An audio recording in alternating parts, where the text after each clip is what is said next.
arte deskubritu genuela landa eremuetan ari direla gauza asko mugitzen.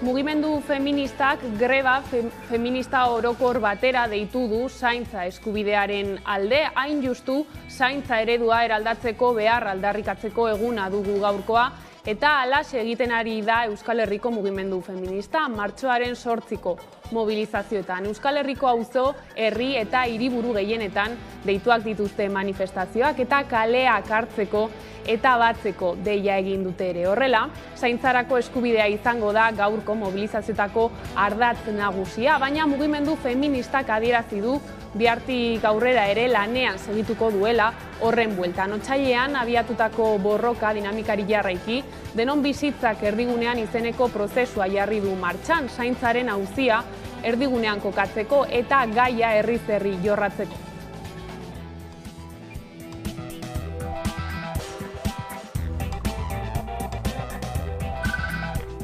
Arratsaldeon eta ongi etorriak emakumearen nazioarteko egunaren saio berezira. Zuzenean, Hego Euskal Herriko manifestazioen berri emango dizuegu gaurkoan. Gure kazetariak jada badaude hiriburuetan gertatzen den guztia kontatzeko. Berehala Donostiara joango gara, bertan oraintxe 6:30 hasi delako manifestazioa. Gogora ditzagun deialdiak.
Eta Ipar Euskal Herriari begira Baionan goizean egin den manifestazioaren irudiak ikusiko ditugu. Erretreten erreformaren kontrako mobilizazio jendetsua egin zuten atzo Ipar Euskal Herrian eta gaur emakumearen aldarrikapenek ere izan dute tokia. Goizeko 12etan mugimendu feministak deitutako deialdia Baionako ospitaletik atera da eta orain 7:30 Merkatuko plazatik atera da Itaiak deituta.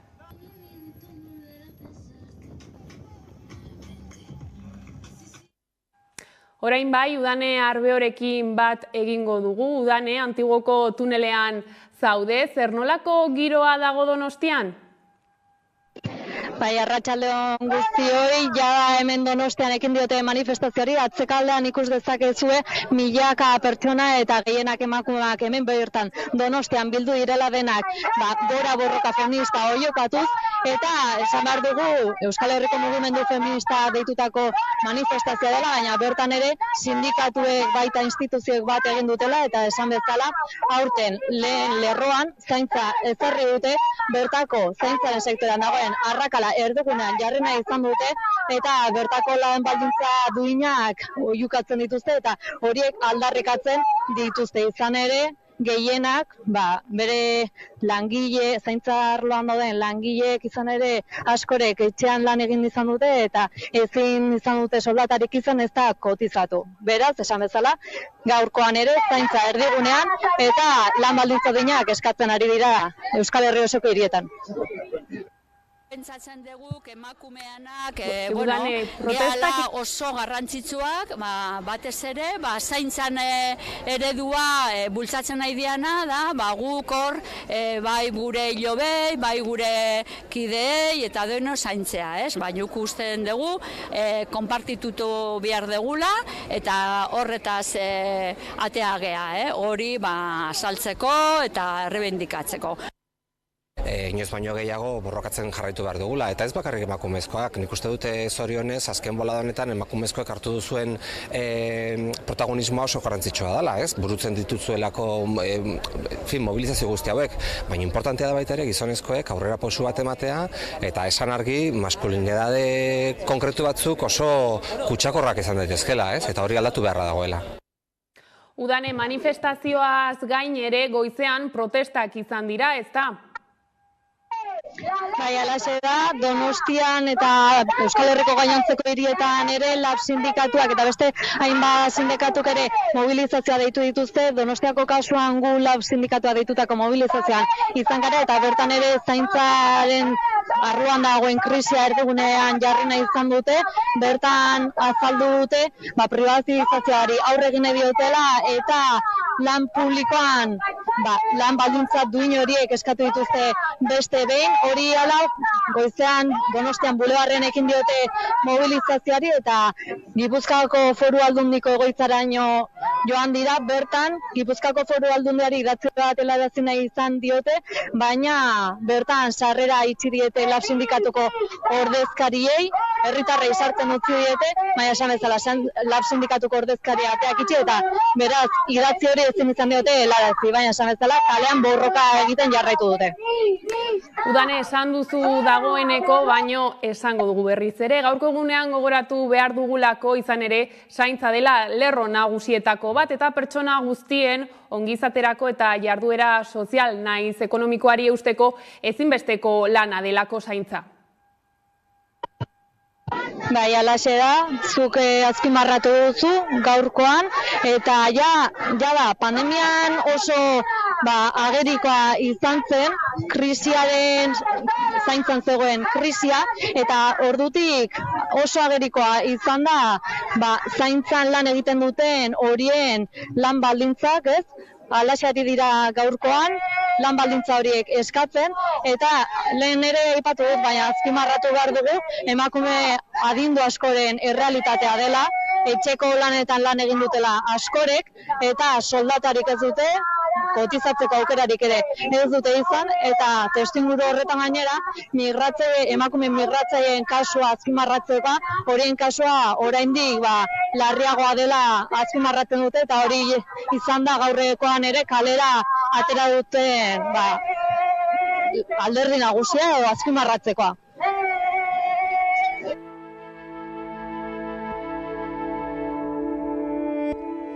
Zaintza lana pertsona guztien ongizaterako eta jarduera sozial naiz ekonomikoari eusteko ezinbesteko lana da. 2020an etxeko konfinamendua iritsi zenean agerian gelditu zen sektore honetan zegoen krisia eta zaintza sostengatzeko ezintasuna. Arrakala horiek ordea pandemiaren aurretik ere gurean ziren. Historikoki emakumeok egin ditugu zaintzaranak ez genetikoki hobeto ematen zaigulako. Esan nahi dut, ez? Hor dago atzean karga simboliko handi bat, non besteen ardurak edukitzeak beti kartzen duen, besteen zaintza edukitzeak kartzen duen, esango dugu, altruismo bat, bondade bat, eta atera egiten zegu, ezin da horrutzi, eta hori gezurra da, esan nahi dut, hori ere izan lehike, eta maitasunarekin zaindu daiteke, baina zaintza da, oinarrizko superbibentziarako beharrezkoa eta ezinbestekoa dugun zerbait, ez? Jan egin behar dugu, garbi egon behar dugu, besteen beharra daukagu, eta, klaro, askotan ematen du, ez? Baina, ni gustora zaintzen dut ez dakin hor, bale, ederki, ezin hobetu, baina beste batzuk ez? Hildo horretan zaintza erdegunan jartzeko beharra feminismoaren aldarrikapen nagusienetako bada, eta urte batzuk badira zehar lerro horretan pitzatutako arrakalak zabaltzen eta sakontzen ari direla. Azpikontratazio barik, era berean andra migratuentzat aitortza politikoa, soziala eta laborala eskatzen dugu, esklabotza baldintzetan bizitza sostengatzen dutelako. Eskatzen dugun sistema aldaketa soilik gertatuko da mugimendu feministak aldaketarako eta borrokarako motorra izaten jarraitzen badu. Eta zaintzaren krisi honen erdian emakume adindu askoren errealitatea da urte asko eman dituztela lanean baina etxeko lanetan. Hau da soldatarik izan ez dutenak eta beraz kotizatu ez dutenak. Emakume pilo bat lanean egin dute lan. Eta lanean egin dute bere euren etxien. Seme-alabak eta gizonak bier bat zen hori bakarrik ez egola sartuta, pues en el famoso PIF. Horretaz, gertatu da, adinetara heltzen zarenean, espazaregon bierre egiten enpresa batetan, erdako zula pensioa zehozer kobratzeko. Desoreka hori gainditzeko gizonezkoak, emakumezkoak, erakundeak eta gizartea bera zaintzarekin konprometitu behar dira.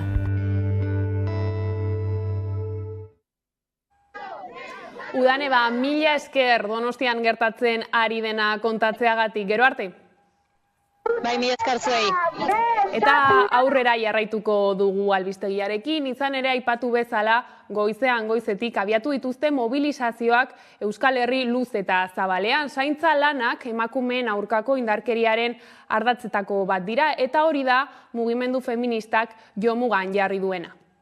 Aldarria eta borroka da feminismoaren zentralidadetako bat, eta horregaitik nahi duguna egin da bide bat eraiki, bide komun bat, beste eragile batzuekin, eragile sozio-sindikalekin, eta greba guretzako bada tresna bat, bada langileontzako tresna bat, greba hori feminismotik berrindartzea, berre irakurtzea importantea da, garrantzitsua da, eta zentzu horretan bagoaz, bide hori eraikitzen prozesu honetan, eta martxoaren 8 bada beste borroka egun bat guretzako, eta guretzako aurton bada inflexio puntua, bada gai hau zentralitatea hartzeko eguna, eta momentu honetan horretan gaude, borroka egun bat bezala irudikatzen, eta ez jai egun bezala. Etarreta zaintza lanetan dugula, gaurko egunean protagonismo berezia dute sektore feminizatuetako beharginek. Gure egoera, azkenien oin momentuen, feminizatua gauz totalmente, eta soldata arrakala bakarri, feminizatuek eta maskulinizatuen artien, 180% da, orduen gure sektorea guztiz afektaude dago horretan. Eta ointzen momentuen gure lan hitzarmena blokautu dekogu, diputazio bestalde batera bide begiratzen dau eta ez dozku kasurik egiten, eta azkenin egoera guzti hau da privatizaute gauzelako, eta ezin da, zaintzak ezin diezekule egon privatizaute. Daramate 7 urte sinatu gabe hitzarmena. Orduana borroka hasi zen, orain dela 7 urte, gero pandemiarekin moztu egin zen, eta orain pandemia eta gero berriro zabaldu da negoziazioa eta patronalen jarrera berdina da. Eserrez eta orduan berriro greba egunak etorri dira. Ez daukagu hitzarmen propiorik eta monjek ez dute konbenio estatala hobetu nahi. Egoera prekarioan, soldata prekarioa, lan baldintza prekarioak, dana txarto. Bestalde, Bilboko udalak martxoaren 8 karietara berdintasuna esparru guztietan bultzatzeko konpromisoa hartu du. Martxoaren 8 Bilboko udalak konpromiso hartu du politika indartzeagoak egiteko emakumeek estamentu publiko eta pribatuetan parte hartzea eta alduntzea sustatzeko.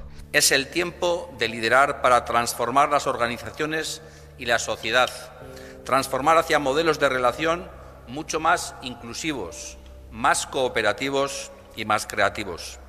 Se necesita avanzar hacia un modelo de gobernanza feminista, de colaboración multisectorial, basada tanto en la escucha como en la puesta en marcha de procesos de participación y de procesos de distribución de poderes y de responsabilidades. Emakumeen nazioarteko egunean, Bilboko udalak, Eudelek, proposatutako adierazpenarekin bat egin du. Testuak zehazten dituen erronkak, konpromisoak eta betebeharrak zeintzuetan xede baita gobernantza feministako eredu baterako bidean urratsak egitea. Lehentasunezkoa da emakumeen lidergoak sustatzea, gobernantza feministaren eta lidergo partekatuaren eredu batetik abiatuta. Era berean, berdintasun arloan erabakiak hartzean emakumeen parte hartzea areagotzeko baldintzak sortzearen alde lan egin behar da. Emakumeen parte hartzea ikuspegi askoz ere zabalago batetik ulertu behar da. Ez bakarrik ikuspegi formal edo arau emailetik. Emakumeen parte hartzea erageteari dagokionez, beharrezkotzat jo du hainbat gairi ekitea, hala nola botere eremuak lagatzea eta emakumeen presentzia bermatzeko neurriak sustatzea. Gasteiza egingo dugu orain, bertan baitago Nerea Garzia lankidea. Manifestazioa Gasteizen 7:00 hasiko da, San Anton plazan zaudete. Nolako giroa dago bertan, Nerea? Kaixo, arratsaldeo, Miriam. Egun euritsua da eta jendea hurbiltzen ari da, aterpetan daude izkutatuta manifestazioa hasi arte. Emakumeen nazioarteko egunaren baitan, Araban zenbait mobilizazio eta manifestazio antolatu dira. Gasteizen manifestazio nagusia izango da, hemendik irtengo da, San Anton plazatik eta Andre Mari Zuriaren plazan amaituko da. Bestalde, Aiaraldean, goizean, kotxe karabana antolatu dute Amurriotik Orozkora. Ainanan berriz, ostegunean, emakume afari musikatua egingo dute eta Arabako Errioxan, Gasteizen bezala, arratsaldeko 7:00 manifestazioa egingo dute. Aurten denon bizitzak erdigunera zaintza iraultzea dena aldatzeko, lelopean egungo zaintza erregimen kapitalista eta patriarkala eraldatzea da Euskal Herriko mugimendu feministaren aldarri nagusia. Aipatu dugunez, 7:00 hemendik manifestazioa irtengo da Andre Mari Zuriaren plazara. Mila esker, Nerea, geroago hitz egingo dugu gehiago. Mila esker, gurekin egoteagatik, gero arte. Aio, mila esker zuei. Eta orain Bilbora egingo dugu salto, izan ere bertan Aiara lankidea dago. Zaintza lanak emakumeen aurkako indarkeriaren ardatzetako bat direla badakigu, eta hori da mugimendu feministak jomugan jarri duena, hain justu zaintzaren merkantilizazioa salatzeko eta zaintzaren eskubide kolektiboa alternatiba gisa proposatzeko goizean ere protestak antolatu dituzte Bilbon, ez da, Aiara? Bai, horrela da, zuk aipatu duzu dena zaintza eredua eraldatu dena aldatzeko. Aldarri horri helduta protestak egiten ari da Euskal Herriko mugimendu feminista. Zaintzarako eskubide kolektiboa lortzeko prozesu bat abiatuko du mugimendu feministak eta martxoaren 8 honetan lehen urratsa emango dute. Izan ere, zaintzaren eskubide unibertsala exigitzeko eta zaintza negozio izateari usteko greba orokor feministara deitu du mugimenduak. Momentuz ez dute datarik zehaztu, baina denon bizitzak erdigunean izeneko prozesua dagoeneko martxan da. Zehazki zaintzaren auzia erdigunean kokatzeko eta gaia herriz herri jorratzeko aliantzak eta proposamen bateratuak jorratu nahi ditu mugimenduak herri mugimenduekin eta eragile sozialekin. Izan ere 2018ko greba orokor feminista errepikatu, indartu eta bikoiztu nahi du Euskal Herriko mugimendu feministak.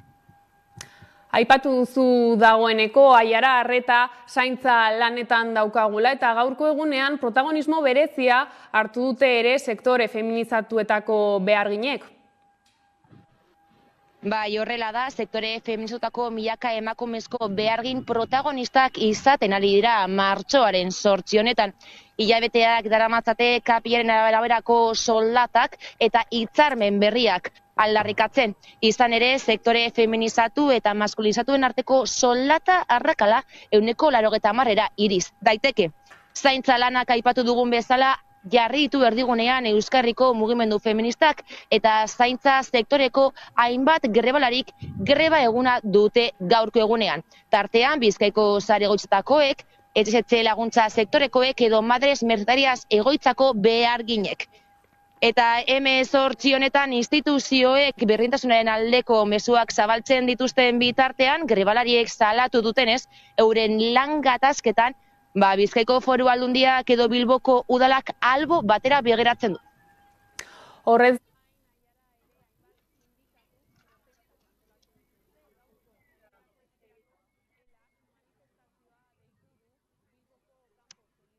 ez dut entzuten.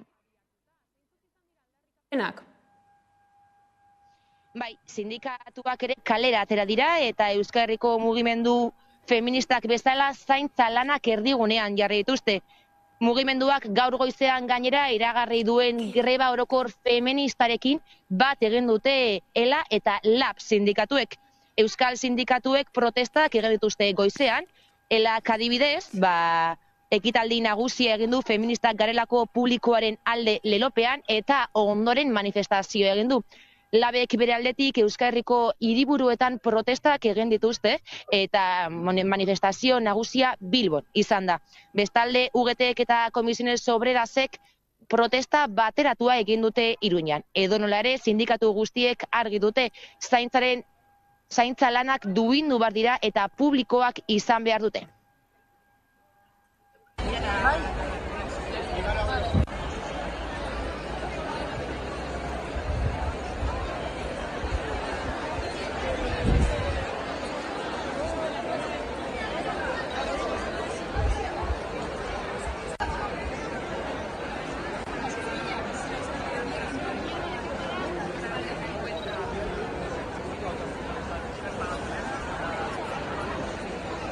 Zaintza sistema publiko, doan, duin eta kalitatezkoa aldarrikatzen du ELAK, eta zaintza lanek, ezin direla gelditu esku pribatuetan eta ezin dira negozio izan, ez?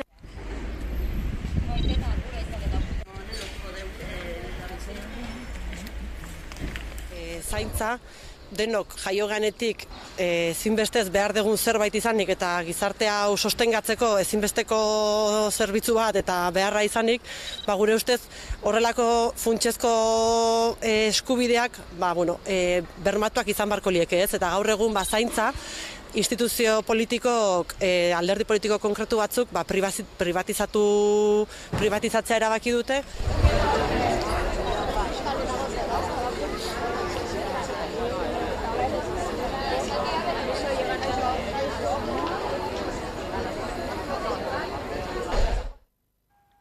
Mila esker Aiara guzti hau kontatzeagatik eta gerora konexio berri bat egingo dugu. Gero arte. Gero arte, bai, eskerrik asko. Gasteiz egingo dugu berriro salto, izan ere bertan, Gasteizko emakumeen etxeak hainbat ekimen eta ekintza antolatzen ditu feminismoa sustatzeko eta erreferente bihurtzeko zenbait kolektiborentzat. 2019 urtean Gasteizko emakumeen etxea jaio zen jabetze feminista individuala eta kolektiboa bultzatzeko gunea da. Hainbat proiektu eta ekimen feminista biltzen ditu eta urtero egitarau zabala eskaintzen die herritarrei. Aurten gainera beste aurrera pauso bat eman du eta emakumeen etxeko logotipoa berritu du. Irudi berri honekin gune feminista inklusiboa eta irekia dela islatu nahi du. Erramintza desberdinen bitartez, programazio eta espazio desberdinen bitartez, sareak jostea jabetze feminista hori laguntzeko. Erreferentea izan nahi du proiektuak ekimen feministentzat edo hiriko emakume eta kolektibo feministentzat, baina oraindik ere lanean bihar dugu eta poliki helburuetako bat ere hori da. Gasteizko emakumeen etxea 3 taldetan banatu dezakegu. Zerbitzu eta baliabideak, bertan aurki ditzakegu almanake morea, kanbalatze feminista edota ikerketa feministen erakusleioa besteak beste. Topaguneak berriz etxegunea, solasaldi feministak eta amen artean biltzen ditu. Eta azkenik jabetze feministarako eskola ere Gasteizko emakumeen etxean aurki dezakegu. Se da orientación, asesoramiento y se informa un poco sobre derechos laborales de las trabajadoras del hogar y también hay una parte de asesoramiento en extranjería, ¿vale?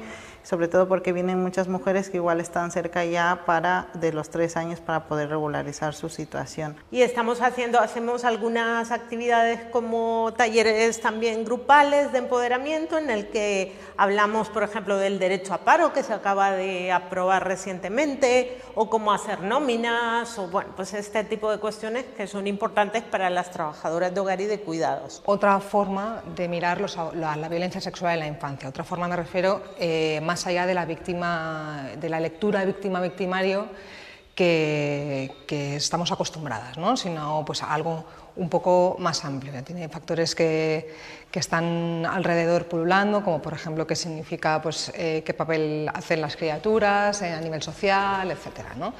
Es el intento de salir o de explicar cómo salir un poco del rol de víctima, siempre pues encontrando, yo no digo hay que salir del rol de víctima, no, sino encontrando un equilibrio. 25 emakume bolondresek lan egiten dutela hemen, bakotxa hilabetean behin etortzen gara, 2 orenez ematen dugu zerbitzua, eta 1600 liburutik gora ditugu hemen, emakumeen esku, eta gizonen bat ere, nahi balin badu, baina bereziki emakumeei zuzendutako liburutegia da, eta liburutegi feminista. Ekimen eta ekintza hauekin guztiekin feminismoa sustatzea eta erreferente bihurtzea zenbait kolektiborentzat da Gasteizko emakumeen etxeko helburua eta zabalik dago edozein pertsonarentzat. Eta erakunde politikoak aipatu ditugula, Eusko Jaurlaritzak herritar guztiak animatu ditu berdintasunarekiko konpromisoa egunero modu publikoan eta aktiboan adieraztera eta bereziki emakumeen nazioarteko egunean. Martxoaren 8 arira adierazpen instituzionala irakurri zuen atzo, Nerea Melgosa berdintasun sailburuak atzoko gobernu bileraren osteko prentsaurrekoan testuan, Eusko Jaurlaritzak dio berdintasuna sustatzeko duen konpromisoa berretsi nahi duela, ez bakarrik zeharka Jaurlaritzaren barruan, baita gure herriko gainerako erakunde eta gizarte eragileekin elkarlanean arituz. Martxoak 8 emakume nazioarteko eguna errebindikaziorako eguna da. Izan ere, aurrerapenak izan diren arren mundu mailan oraindik ematen den egiturazko berdintasun eza irakurrak eragin negatibo izaten jarraitzen du emakumeen bizi baldintzetan. Eusko Jaurlaritzan lehentasuna da emakumeen eta gizonen benetako berdintasunarentzat aurrera egiten jarraitzea. Emakumeak behar bezala prestatuta daude, gaude. Euskadin goi-mailako ikasketak dituzten pertsona guztien ia 60% emakumeak dira, gara. Beraz, emakumeok duten ahalmen guztia berdintasunaren garatu ahal izatea behar dugu. Justizia sozialagatik behar dugu, baina baita gizarte hobe bat eraikitzeko. Horrela ikuspegi anitzagoa, aberatsagoa eta osoagoa izango baitugu. Gizartea osatzen duten pertsona guztiak ordezkatuko dituena. Eta kulturarloan Bizkaiko Foru Aldundiak eta BBKak aurtengo berdintasunerako zirgari sariak banatu dituzte, desberdintasunak ez duela berdin aldarrikatu nahi dute ekitaldi horretan.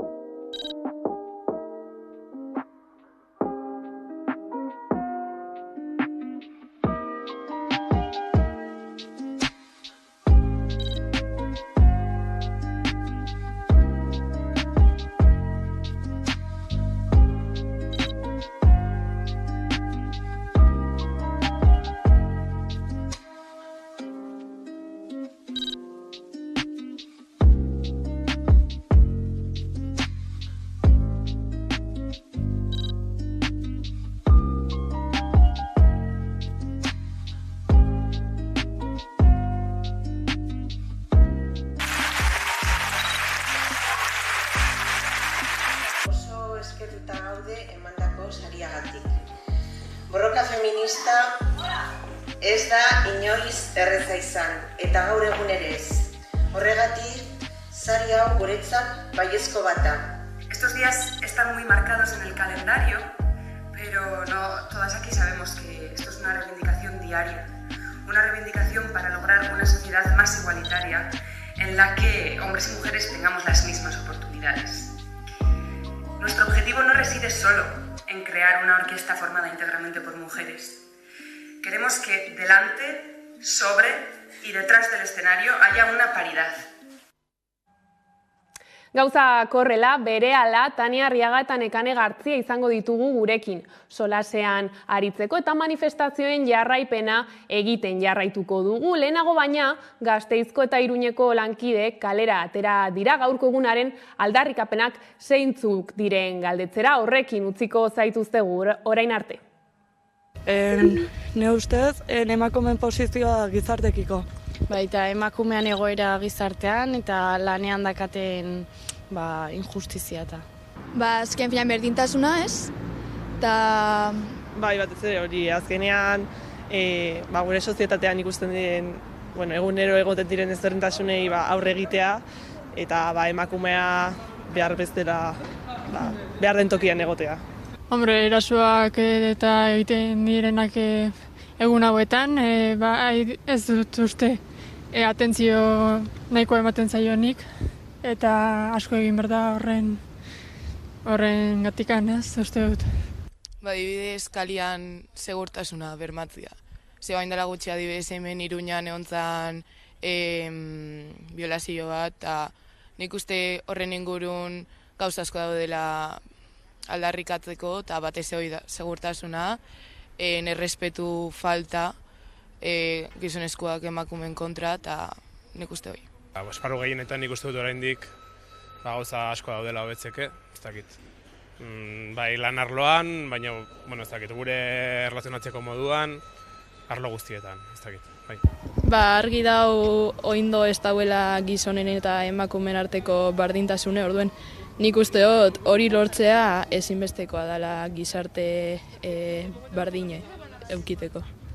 Egun honek balizo dugu igerteko urtean zer igerten ez dugun hori, emakumeen dekon rola eta dekon funtzeskotasuna hori aldarrikatzeko egun honetan.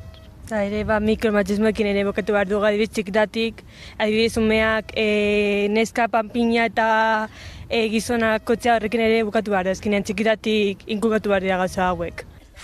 Gauzak normalizatu, oraindik ez dira gauzak parean eta hori aldatu behar dugu. Azken finean, alako gauzekin nire barruan sortzen da como eztabaida, azken finean niretzako jaia ez da, azken finean da egun bat aldarrikatu behar dena gauza oso garrantzitsuak, eta azken finean gainera gazteok agian baita hartu egiten dute jai moduan edo ez dute kontuan hartzen zen bateko garrantzitsua diren alako gauzak aldarrikatzea eta seriotasunez hartzea, eta orduan nire aldetik eztabaida sortu egiten da nire bar. Ni antzeko. Azkenean hori aldarrikatzeko egun bat da, eta egia esan, ondo iruditzen zait jai egotea azkenean garrantzia ematen zeialako, baina ere egia da arriskoa dagoela jendeak duen garrantzia aztea eta benetan zer den, hori esentzia galtzea. Ez dakit, depende nola hartzen duzun jaia hori, ez da festa edukitzeko egun bat, nire ustez erreflexionatzeko eta zerbait egiteko horren alde.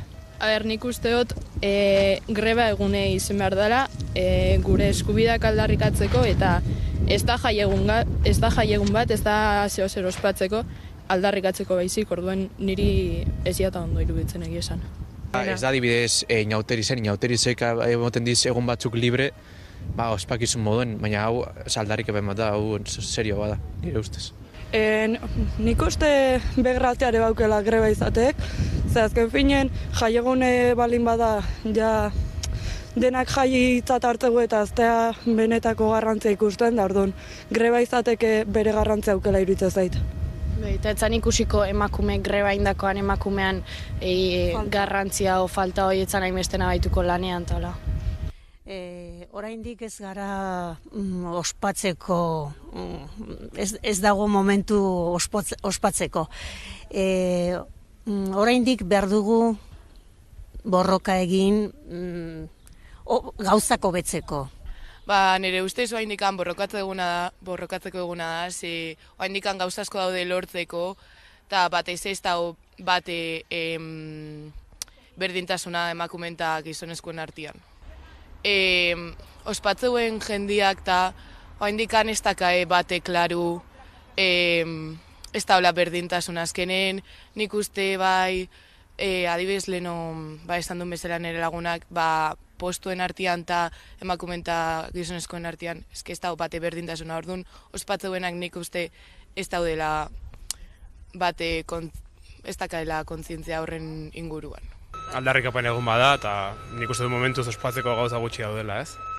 Ez hori borrokatzeko, ez, edo pixkat salatzeko gertatzen diren injustizia guztiak, ez, erabiltzea nire ustez ondo dagoela, baina ere, festa modua erabiltzea, leku edo askatasuna errazteko jendeari edo espresatzeko erabiltzea ere komenigarria dela uste dut bai.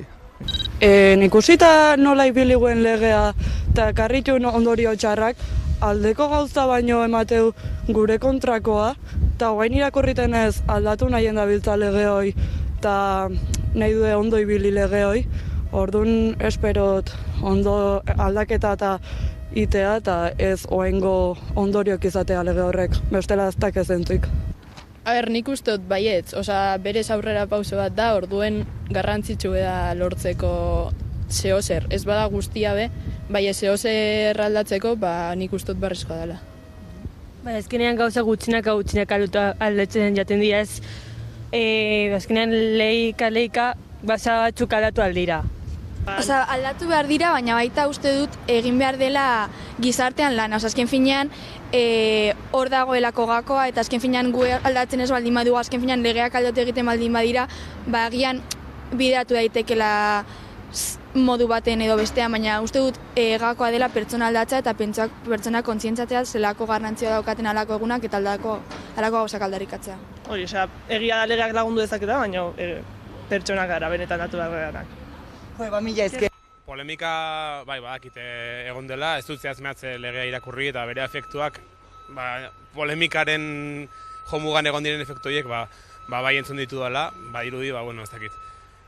Berez gaizki diseinaturiko lege bat dela, ez, edo behintzat interpretazio oso zabala egiteko tartea uzten duen lege bat, orduan, betikoek, beti bere alde probesten dituzte gauzak, imaginatzen dut, hobe egiteko beta oraindik ere bazegoela.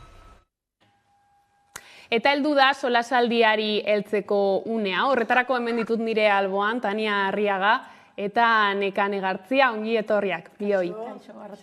Lehenago baina, Nerearekin egingo dugu bat, bera Gasteizen dago, Gasteizko manifestazioan. Nerea, zer nolako giroa dago bertan?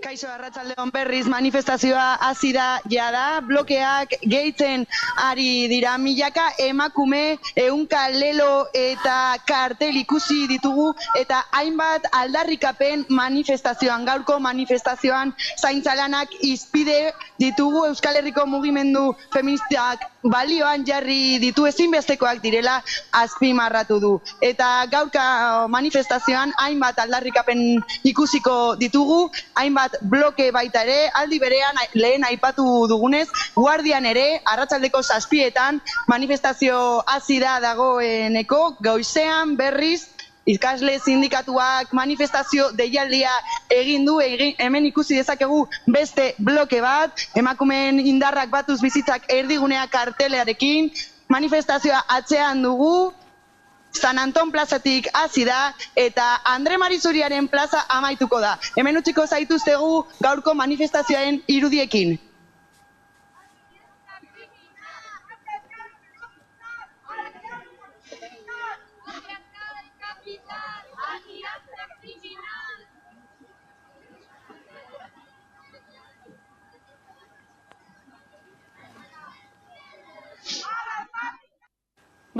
Hortxe ikusi dugu Gasteizko giroa eta Nereak ere aipatu du, ez? Zaintza eskubide unibertsalaren alde egiten dugula, aurtengo leloa ere zaintza eredua eraldatu den aldatzeko, horrek ere atzean badauka zer esan handia, ez da? Azkenean iruditan ikusi izan ditugu, ez? Zoritzarrez zaintza arloan bakarrik gauz emakumeak, hori errolak eta aldatu behar izan behar dugu, ze azkenean bakarrik ezin da emakumeak zaintzarloan sartu, baizik eta bebai erreferente asko daude beste arloan, eta badirudi batzutan bakarrik emakumeak mundura etortzen garela hori zaintzeko edo txikitsuak hori bai, hori da. Bai, bat nator nekanekin, eta zera igual gehitzea ere rolak hor daudela, eta baita ere zera gizartearen egitura berak ere hortara eramaten gaituela, ez da? Ez da kasualitatea, bueno, sistema heteropatriarkal batean bizi garela, eta orduan zera emakume hoi edo zera gehienetan feminitatea erakusten dugun pertsonei halako lanak uzten dizkigute. Eta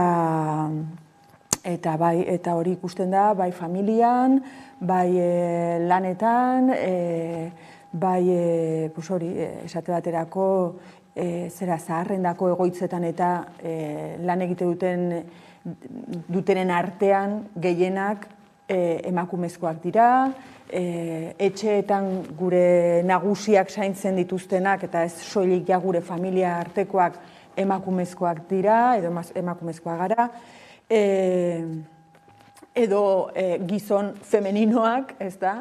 Eta, bueno, hor dago, nik uste dut, oso arazo larria, ze azken buruan gizartea, sistemak horretaz baliatzen da egunero. Azken buruan, esate baterako, besteak beste, saiatu naiz datuak biltzen eta, baina horren beste datu ezberdin dago, pixkat zaila dela, baina milaka emakumezkoak dira zera nagusiendako egoitzetan lan egiten dutenak, zera Hego Euskal Herrian, milaka. Eta ikusi beharra dago zer nolako baldintzak dituzten eta zer nolako lan gogorra duten. Hori bat, milaka lagunak emakumezkoak dira, etxetan lan egite dutenak gure nagusiak zaintzen. Askotan ere bai, hemen sortutakoak ez direnak. Behar bada hemen dara matzatea 20 urte, ez da? Baina hemen sortu ez direnez eta emakumezkoak direnez, halako lanak egitera behartzen ditu gizarteak, beste lanik topatzen ez dutelakoz. Eta horretaz baliatzen da gizartea, beste diru aurrezteko eta aurrera jarraitzeko betiko moduan, baina nik uste dut, are gehiago COVID-aren kontua gertatu ondoren, badela garaia pixka bat sistema eredua aldatzeko. Bai, esan duzu, Tania, pandemia garaian gainera hori agerian egon zen, ez? Eta momentu horretan eskerrak ematen genizkien, batez ere, erizainei eta bar, eta orain ematen du ahaztu zaigula, ez? Momentu horretan bizi izan genuen guztia.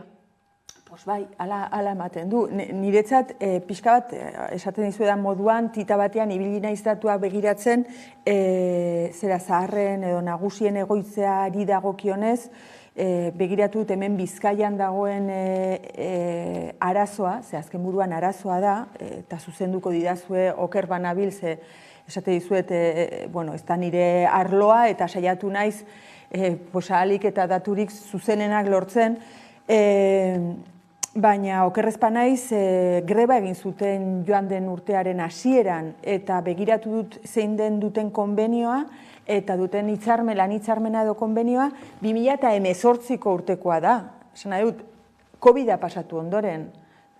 Ura lortzeko ja 378 eguneko greba egin behar izan zuten. 2017an. 2018an lan hitzarmen ura lortu zuten, borrokatu ondoren. Eta berriz ere saiatzen ari dira baldintzako betzen, eta kontutan izan behar dugu baldintza horiek direla bai haientzat baita gure nagusiendako ere. Ze azken buruan gure nagusiak dira egoitza horietan daudenak. Eta ratio ratioa aldatzen ez badute, esan nahi dut, persona batek zaindu behar baditu, ez dakizen bat lagun, pues azkenean kaltetuak gure nagusia dira. Bueno, pues, begiratu dut, hola, jakin minez, eta ikusi dut, oraindik ere, badutela 2018ko lan hitzarmena. Hau da, oraindik ere ez dutela aldatu. Eta, bueno, iruditzen zait, oso kontu serioak direla, ez da? Berehala emango dizut paso, nekane lehenago baina Aiara Deurretarekin egingo dugu bat, bera Bilboko manifestazioan dago, eta momentu honetan Aiara Naia Torrealdairekin, Bilgune Feministako kidearekin zaude, ezta? Bai, horrela da, hemen gaude Bilbon, Euskal Herriko mugimendu feministako kidearekin, Naia Torrealdairekin, kaixo Naia? Kaixo, arratsaldean. Bueno, dagoeneko 15 minutu gelditzen dira manifestazioa hasteko, baina ikusten dugu jendetza, ez da? Arrakastatsua izango dela gaurko manifestazioa. Bai, nik uste dut martxoak 8etan argi dagoela, ez? Jenteak gogoa daukala, kalera urtetako, gure aldarrikapenak bai, ez? Kaleratzeko eta bai beste behin, beste urte batez lortu dugu, ez? Kaleak betetzen joatea. Gainera, aurtengo gaurko martxoaren 8ean, zaintza lanak jarri dituzue erdigunean, ez da? Zaintzaren eskubide unibertsal horren aldeko aldarrikapena. Bai, erabat, ez bakarrik Bilbon, orain hasiko garela, baina Euskal Herriko beste hiriburu guztietan, bai Euskal Herrian, zein ipar Euskal Herrian, ikusten dugu, ez? Momentua dela zaintza erdigunera ekartzeko, momentua dela zaintza negozioa izateari usteko, eta horretarako interpelazio zuzena egiten deutzuegu instituzioei, guretzako gure patronala direlako, euren esku dagoelako asko egitea, publikoak sostengatu behar du eskubidea izatea zaintza, baina beste alde batetik bai interpelatu nahi dugu jendartea, ez? Eta behar dugu zaintzaren inguruko aitortza soziala, politikoa eta ekonomikoa lortzea, eta gaur horregaitik martxoaren 8a guretzako da lehenengo inflexio puntua, baina gaur Euskal Herriko mugimendu feministak eta bizitzak erdigunean koordinadorak azaldu duen moduan, bagoaz, ez? Prozesu luze batera, eta gure ambizioa da indarrak batzea greba feminista orokor batera. Aipatu duzu, ez da? Greba orokor feminista hori gaur iragarri duzue, eta dagoeneko prozesu hori martxan jarriko duzue gaurko egunean, lehenengo urratsa ematen ari zaretelako martxoaren 8 honetan. Bai, hori da, gaurko eguna da agendatzeko, argi izateko gurea ez dela ospakizune egun bat, gurea dela aldarrikatzeko egun bat, borrokatzeko egun bat, eta zaintzana ez dela beste lelo bat, zaintza iraultzea guztia aldatzea dela, eta horregaitik nahi dugula grebaren tresna berriro indartu, berriro feminismotik erreproduzitu eta ez, iruditegi berriak sortu, eta horretara goazela gaurtik hasita.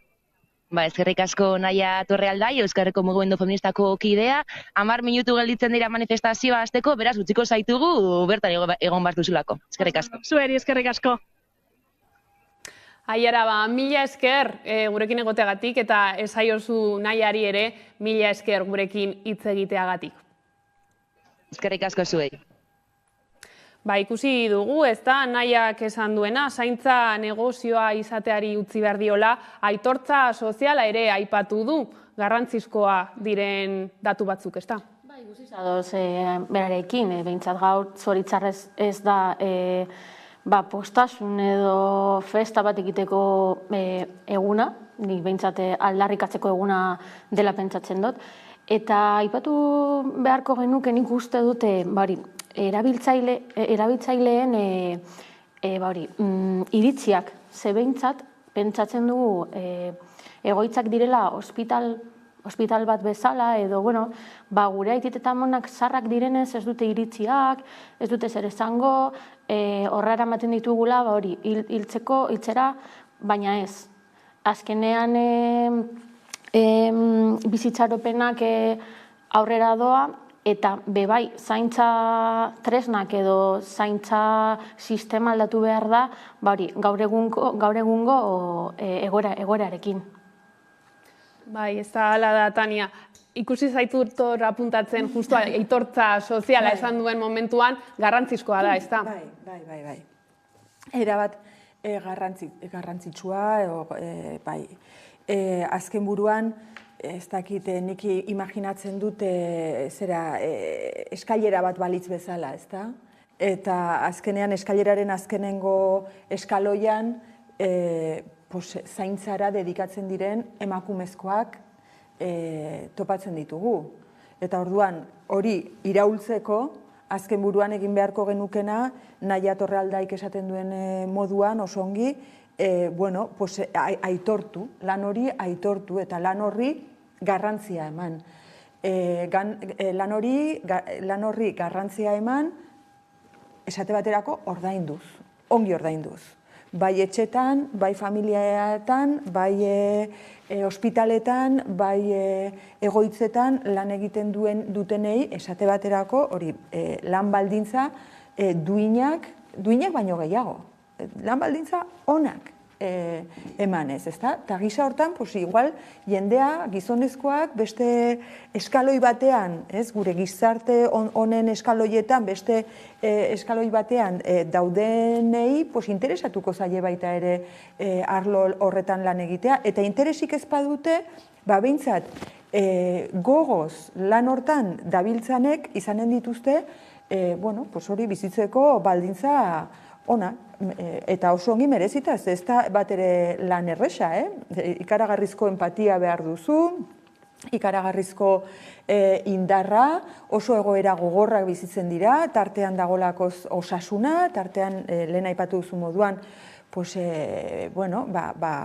jaiotzak bai, baina eriotzak ere bai izaten dira, eta orduan, iruditzen zait oso ongi harrapatua dagola aitortza soziala hitza eta kontzeptua, bai.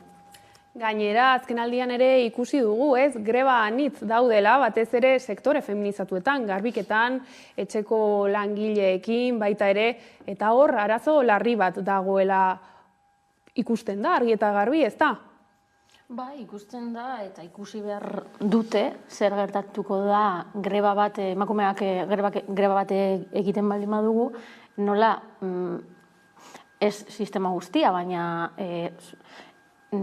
nork egongo da egoitzetan, nork egongo da zaintza sisteman defendatzen eta egunerokotasunaren egoerak aurrera eramaten. Ze behintzat, jende asko zoritzarrez pentsatzen du, beste greba bat, hauze dira feminazi batzuk eta ez da zer gertatuko, ez.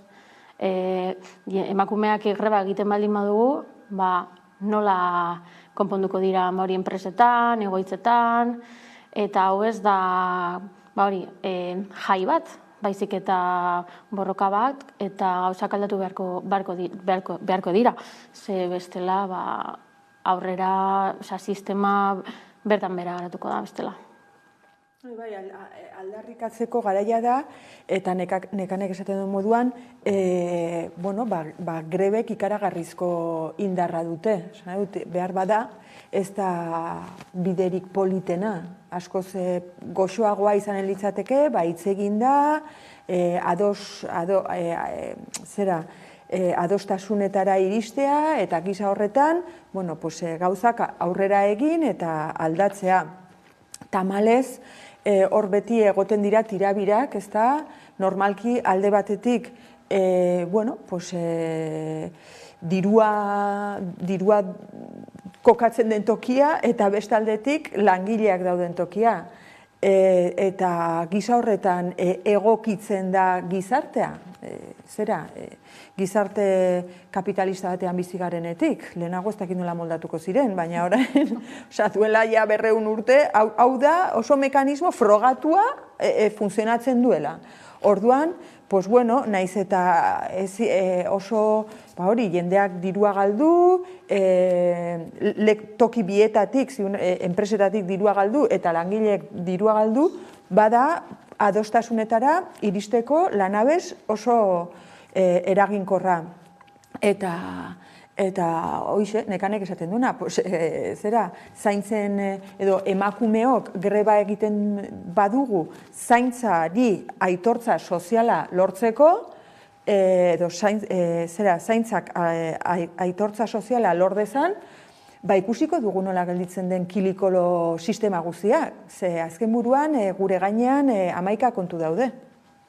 Horren arira ere orain Madrilera egingo dugu salto, bertan Espainiako gobernuak parekidetasun legearen aurreproiektua onartu duelako. Bideo bat daukagu, ikus dezagun eta gero komentatuko dugu.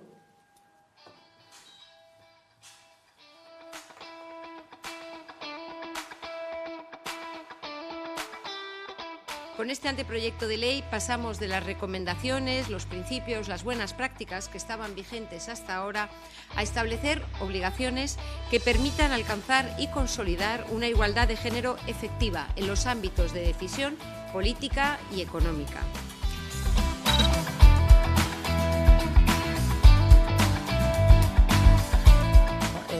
Paritatea edo berdintasuna egotea bai politikan, bai enpresagintzan eta sektore guztietan oso garrantzitsua da, eta Euskal Herrian egia da zuzendaritzaren 40% bakarrik emakumeak direla, eta askotan enpresa horiek emakumeak jartzen dituzte euren irudia garbitzeko, edo era feminista batean asaltzeko, baina azkenean agintzen dituztenak gizonak dira, eta hori bebai aldatu beharko litzateke eta bai sektore guztietan, ez bakarrik enpresagintza munduan.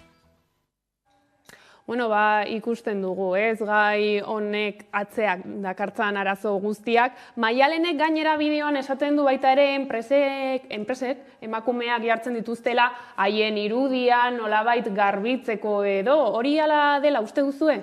Bai, gaur egun berezia da gauza horiek ikusteko, zoritxarrez, pinkwashing deitzen dena, gaur enpresa eta instituzio guztiak more kolorea jartzen dute, baina gero egunero beste gauzak egiten dute, edo saltzen dute botillak more kolorezkoa, edo egiten dute, azkenean negoziak egiten dute. Baina Madrilen esan duten, enpresa zigortuko dutela lege honekin, Zoritxarrez badakigunez gauz hauteskunde aurreko kanpainan sartuta, eta batzutan egiten dutena dira titularrak betetzeko politika bat, baina kanpaina edo aurreko kanpaina pasa ondoren lege hau onartuko da, nora eramango da, ikusi beharko dugu, baina momentuz titularrak betetzeko polita da, baina gero zoritxarrez ez da ikusten nola legeak edo politikan egiten ari diren gauzak nola gure egunerakotasunean nola aldatzen dituzten.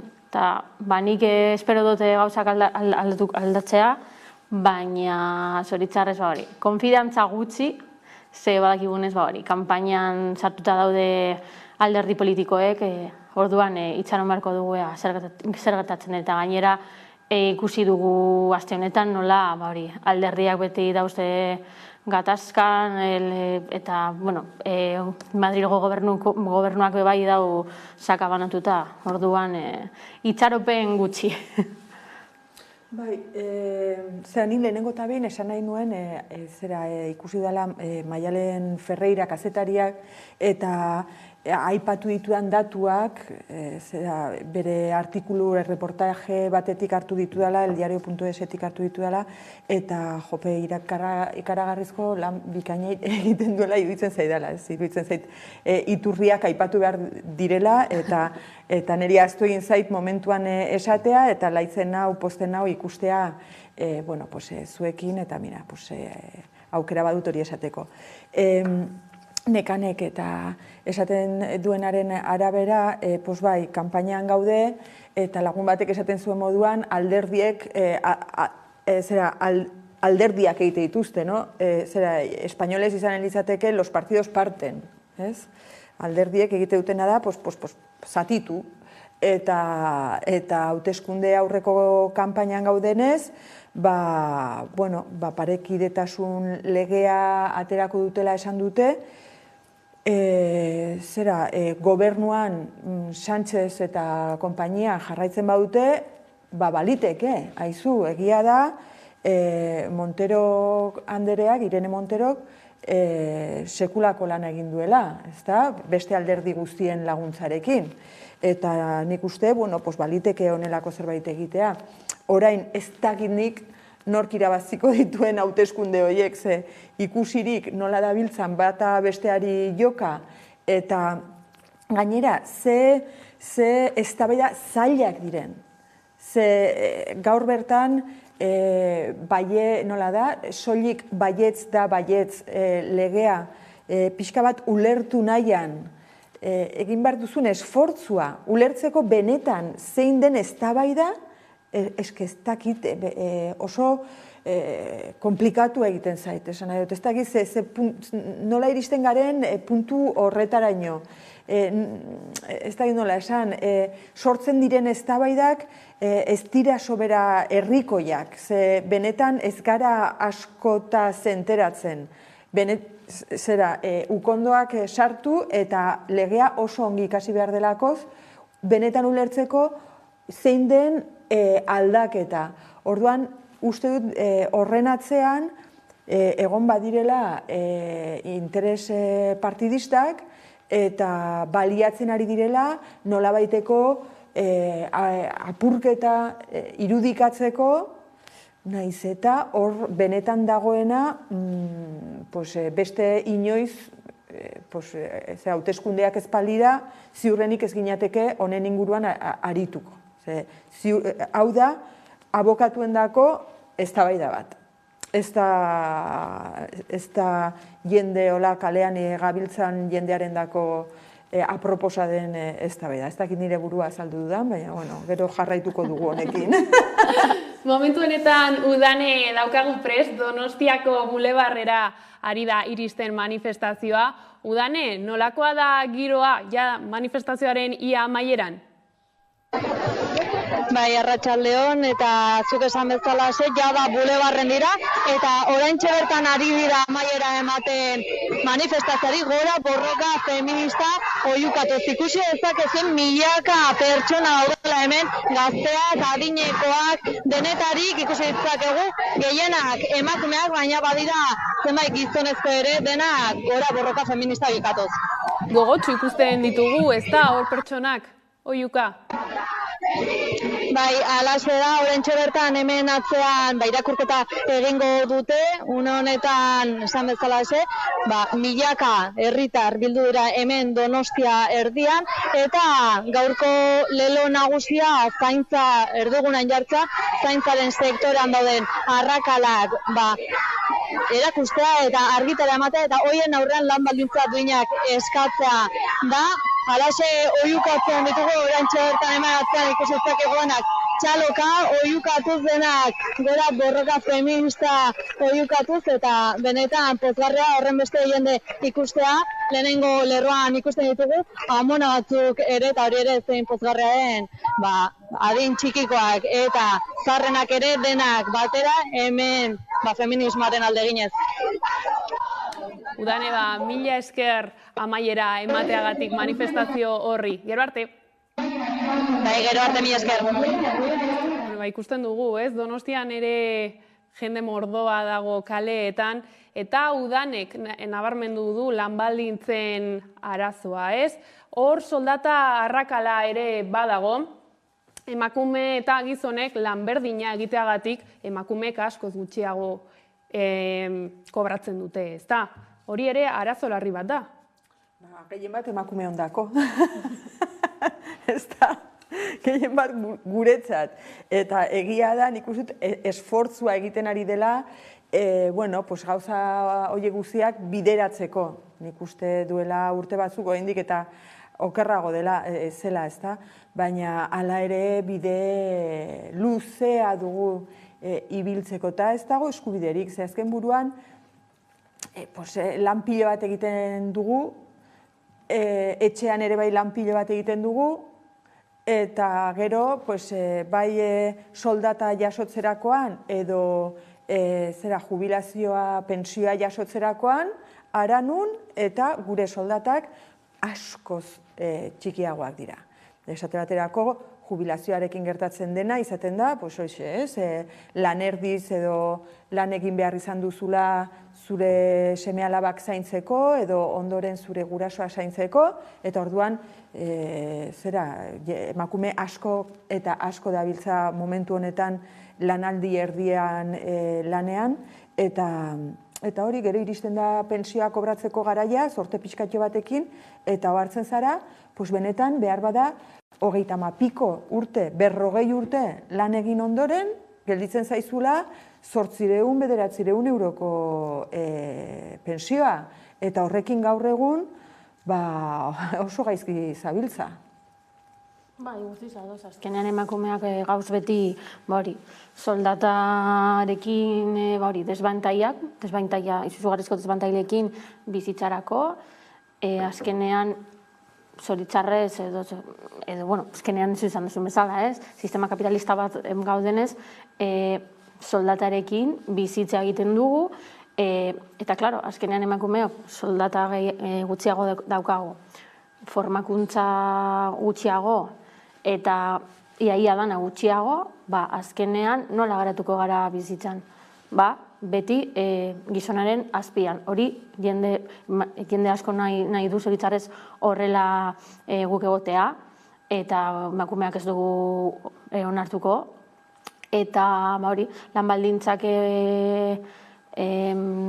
aldatzen baldinez badira, gauzak ezin dira aurrera joan. Azkenean dirua da, tresna gauza gehiago egiteko, formatzeko eta bizitza ona edo baldintzak onak izateko. Eta horrezagatik oso importantea dira lan baldintzak onak izatea. Gero bebai, jende asko dauz beretzean familiei zaintzak egiten, eta nik uste formakuntza behar dituztela. Klaro, formakuntza baldinez bat dago, izugarrizko prekarizazioa egiten da bere arloan. Tarduan formakuntza, lan baldintzak, eta gero bebai, behar dutena, azkenean zuk ezin dozu egunero, egon, zure amama daitite, eta zaintza egiten etxean. Zuk bebai behar dozu deskonexio pizka bat, eta zerbait egin behar da, ezin dozu 24 orduz egunero haiekin egon. Ezin da, ez dago gorputzarik eta menteak behar du deskonexioa, eta ezin dugu emakumeak 24 orduz besteok zaintzen. Lankideek esan berri didate, oraintxe bertan Gasteiztik heldu dela korte bat, M8 berdintasun sustatzailearena entzungo dugu? Gaur, martxoak 8 denez, azkenean gure helburua da gure eskubideak borrokatzea, eta heteropatriarkatu hau apurtzea eta borrokatzea beraren kontra. Eta nahi duguna da kalera ateratzea eta guztiak elkartzea. Nire ustez da iritzi gisa, baina nik uste dut ez dela izan behar festibo eguna, ze azkenean egun bat festibo eguna jartzen duzunean, jendea adibidez joaten da beste leku batera, edo ez da borroka eguna izaten. Hor beste gai garrantzitsu bat planteatzen da, M8 jaieguna bai ala ez, zer iristen diozue horri? Nik uste bizitza dela bai edo ez edo zuri eta beltz, baina, klaro, nola egingo dugun ospakizun bat egunero, ez dakitzen bat emakumeak hiltzen dituzte. Nola posiblea da, nik behintzat ez dut ikusten ospakizun bat egitea edo behintzat niri ez zait gustatzen manifestazio batean batukadak egotea. Ez dut ikusten, baina, iritzi pertsonala bat da, baina behintzat niretzat gaurko eguna ez da jai eguna izan behar, baizik eta zoritzarrez borrokatzeko eguna izan behar da. Nik bat nator batukadaren kontuarekin lagun asko ditudan arren batukadetan, eta gero elkartuko nahi zaiekin, eta igual, ziurrenik ez dute hau ikusiko manifestazioan daudelako eskerrak, baina batukadarena baitaren ere jartzen dit burua pixka bat eroa. dena dela, ez dakit hortan ere bai ze eztabaida mota den, esan nahi dut, jaieguna bai, jaieguna ez, halako batean ezerezetik sortu den eztabaida fantasma bat, ez? Eta gainera ez dakit oso ongi, zekero irakurtze dituzu titularrak eta ez dakit oso ongi zein zen arazoa, antza egun bat adostu behar zuten jaiegun bat gehiago izan behar genuelakoz edo onelako zerbait, ez da? Eta orduan hau proposatu dute, ze bestela aitaren eguna izan da, ez dakit iruditzen zait oso eztabaida arraroa berriz ere, eta uste dut zera hauteskunde aurreko kanpainarekin zer ikusia duela. Orduan, jaieguna bai, jaieguna ez, ez dakit, niri jaieguna beti ongi etorriak dira, egia esan behar badizut, nik jaieguna hartuko nuke gustora edozein egunetan, eta jaiegun batean, esan dut, beti ere borroka feministarekin bat egiteko prest, eta jaieguna bada ere, zera borrokatuko dugu, horretaz zalantzarik ez. Baina, eztabaida hori egiten zait pixkatxo bat utza, arraroa, halako batean ezerezetik atera dena.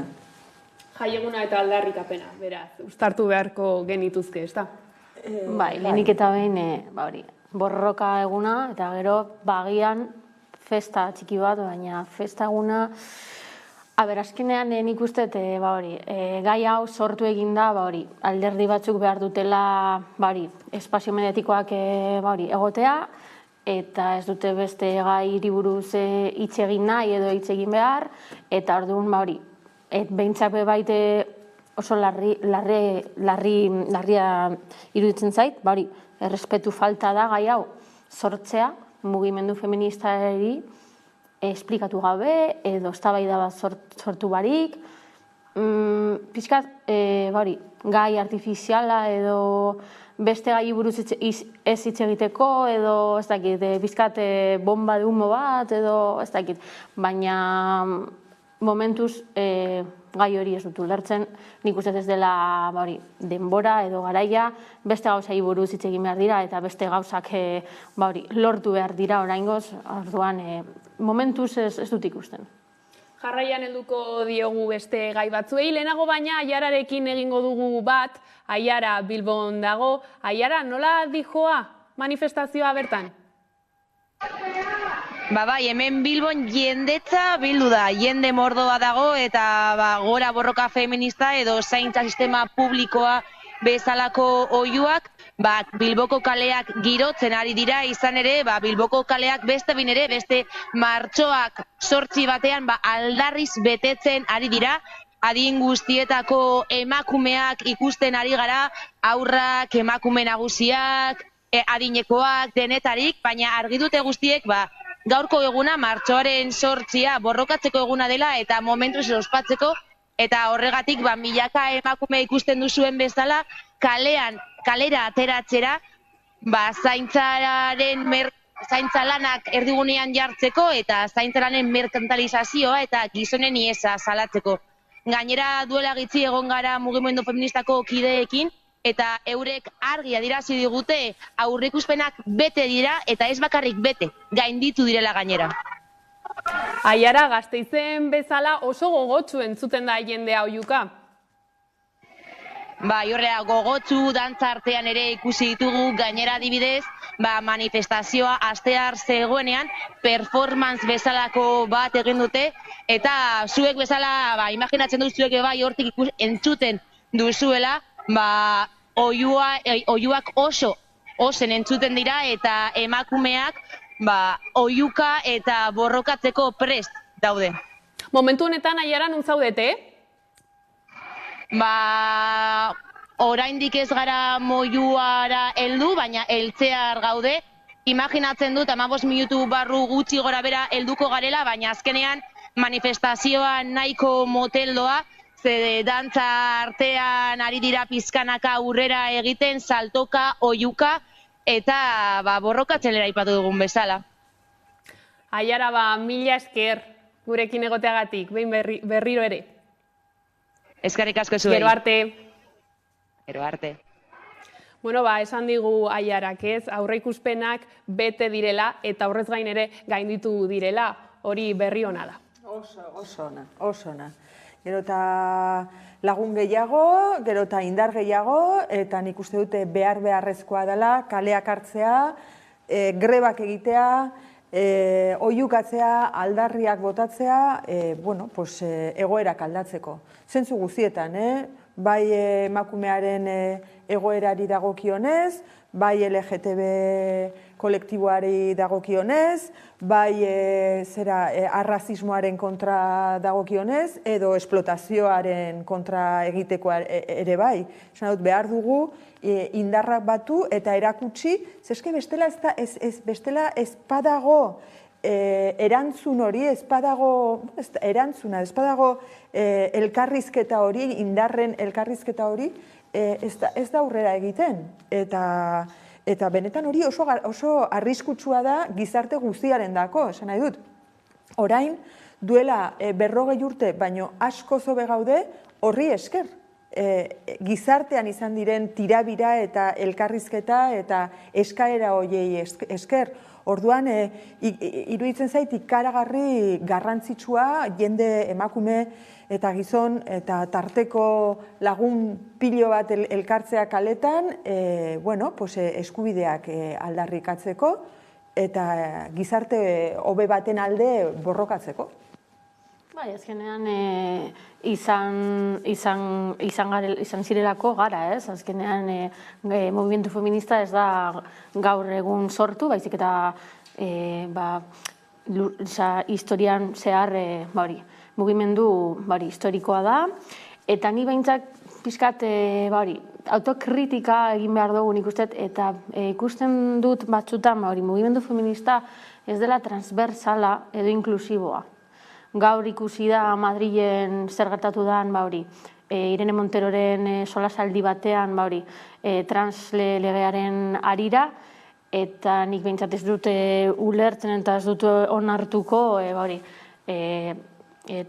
transfoboak edo halako zerbait gertatzen ari direla, gaur egun, zoritzarrez, emakumeak dira,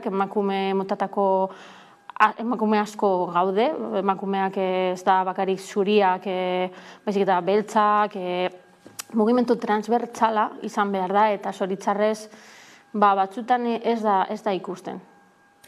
Bai, baina, nik egituko nuke, iruditzen zaidala bere alaxe hori atzean geldituko dela.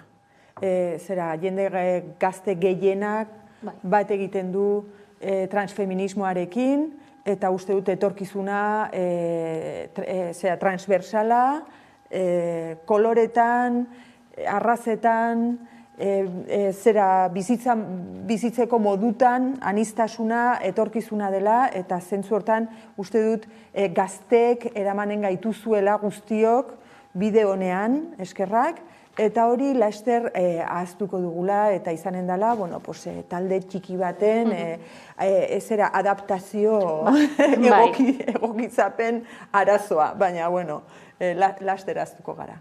Bai, argi dago, aurrera pausoak eman direla, baina oraindik asko dagoela egiteke. Orain, Sandra Urradekin egingo dugu bat, bera, Iruñean dago, zer nolako giroa dago bertan, Sandra? Kaixo, arratsaldeon, Miriam.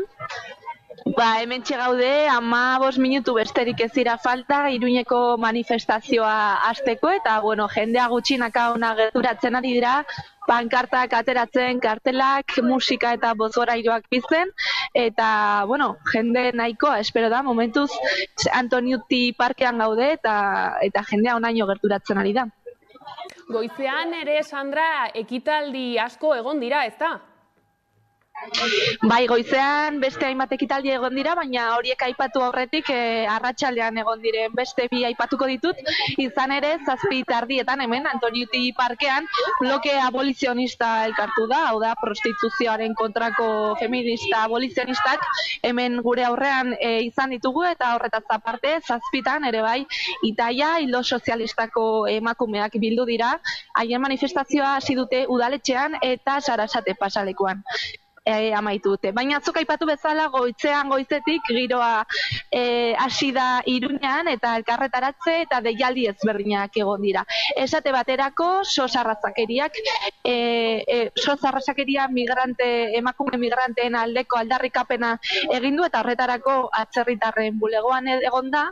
Horretaz aparte, lab sindikatuak ere baldintza duinak eskatu ditu zaintza lanetan ibiltzen diren emakumeentzako. Eta ez hori bakarrik beste deialdi bat egon da Gaztelu plazan eta bertan feminismo inklusiboa eta antikapazitista aldarrikatu dute. Desgaitasun fisiko edo gorputzeko desgaitasunak dituzten emakumeen alde. Miriam. Funtzionaria naiz. Eskerrik asko zagatik, hemen bulegoan egiten ari gara denetari egoera soluzionatzeko. Hoy nos encontramos en una concentración frente a la Oficina de Extranjería en el marco de las movilizaciones del 8M para visibilizar que las mujeres migradas existimos, que las mujeres migradas, aunque no puedan salir, sobre todo las mujeres que se dedican a los cuidados, al trabajo interno, no puedan salir a manifestarse, nosotras estamos aquí para hablar por ellas, porque existen toda un marco legal que es la ley de extranjería que les impide regularizarse. Vamos a leer las citas para el deber. Por favor.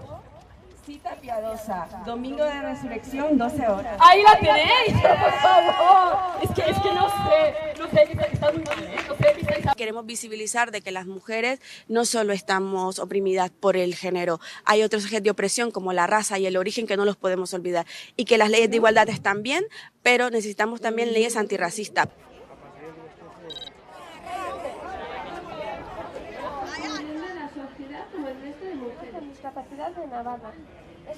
Egia da, desgaitasuna daukaten emakumeek normalean bere eskubideak ez direla betetzen, eta emakume guztiena, baina desgaitasun dutenean zenbat emakume bortzatzen diren urtean edo baizik eta bereizten dela desgaitasun duten emakumeak eta ez dutenak, eta ikusten ari da kristona dena, portzentaia askoz altuagoa dela. Martxoak 8 egunak zaintzaren inguruan kokatu dugu, bereziki begibistan delako zaintza sistemaren krisian, eta aldi berean ere krisi honen aurrean erakundeek izan duten jarrera erantzun gabekeria izan dela, privatizazioa eta negozioa sustatzea.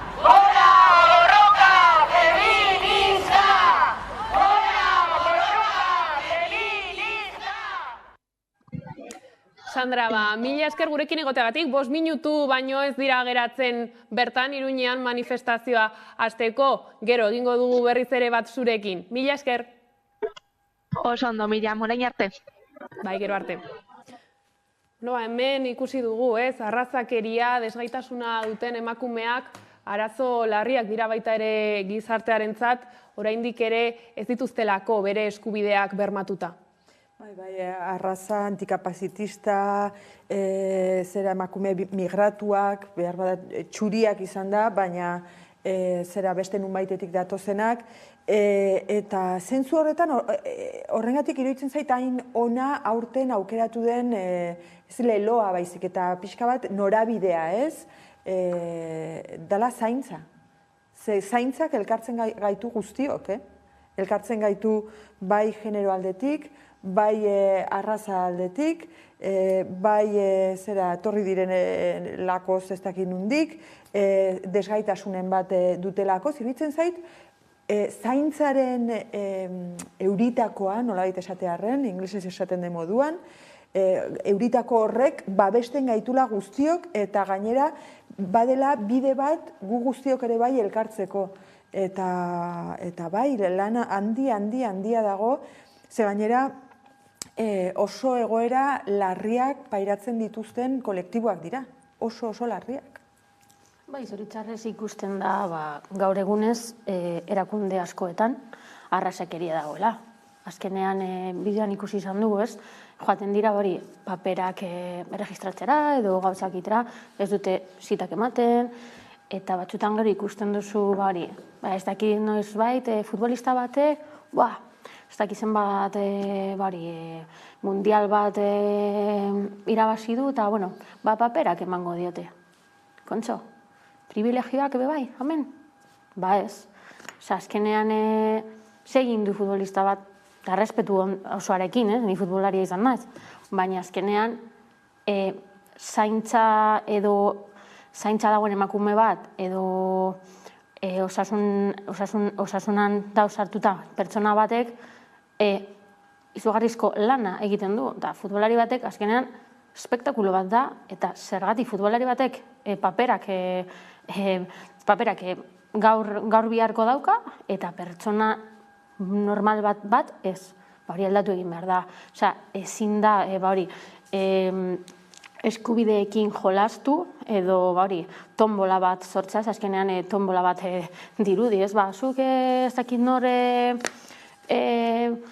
futbolaria baldin bazara, edo norbaiti laguntza egiten baldin baduzu kalean, ikusi izan du, ez, kasu bat zegoen, ez dakit Bilbon, edo ez dakit nori izan zen, norbaitek itxasadarrean erori izan, eta ja titularra zen,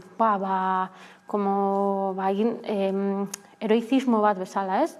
Eta egon ziren politikariek, paperak emango dio, guztak izan, bai, posten naz, baina zergatik ez da egiten hori emakume guztiekin, hemen etorritako jende guztiarekin. Azkenean, klasismo, arrasakeria bebai, eta ikusten dugu, bizitzaz da berdina, bizitzazkenean, badirudi, zuke herri batekoa baldin mazara edo bestea, ez dozu baldintza berberak, eta hori ezin da onartu. Nola ikusten duzu etorkizuna orduan arlo honetan, adibidez, desgaitasuna duten pertsonentzako zentroak daude, hori adibidez nahikoa alda? Nik uste dut, guziok ohartzen bagara, zaintza erdigunean jarri behar dugula, bizitza erdigunean jarri behar dugula, eta horri benetako garrantzia eman, iruditzen zait, etorkizuna hobea izanen dela gu guziondako. Azken buruan ematen du zaharrak beti zaharrak direla, gu ez garela inoiz zaharrak izanen, baina bizitza oso azkar pasatzen da, esaten dizuet nik. Tita batean, egun batean gaztea zara eta hurrengoan ja ez zara horren gazte.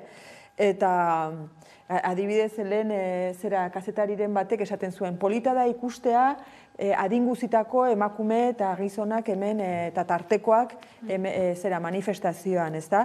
Karo, polita da, baina ohartu behar dugu, hor dauden emakumeak 1985ean manifa berberean zeudela.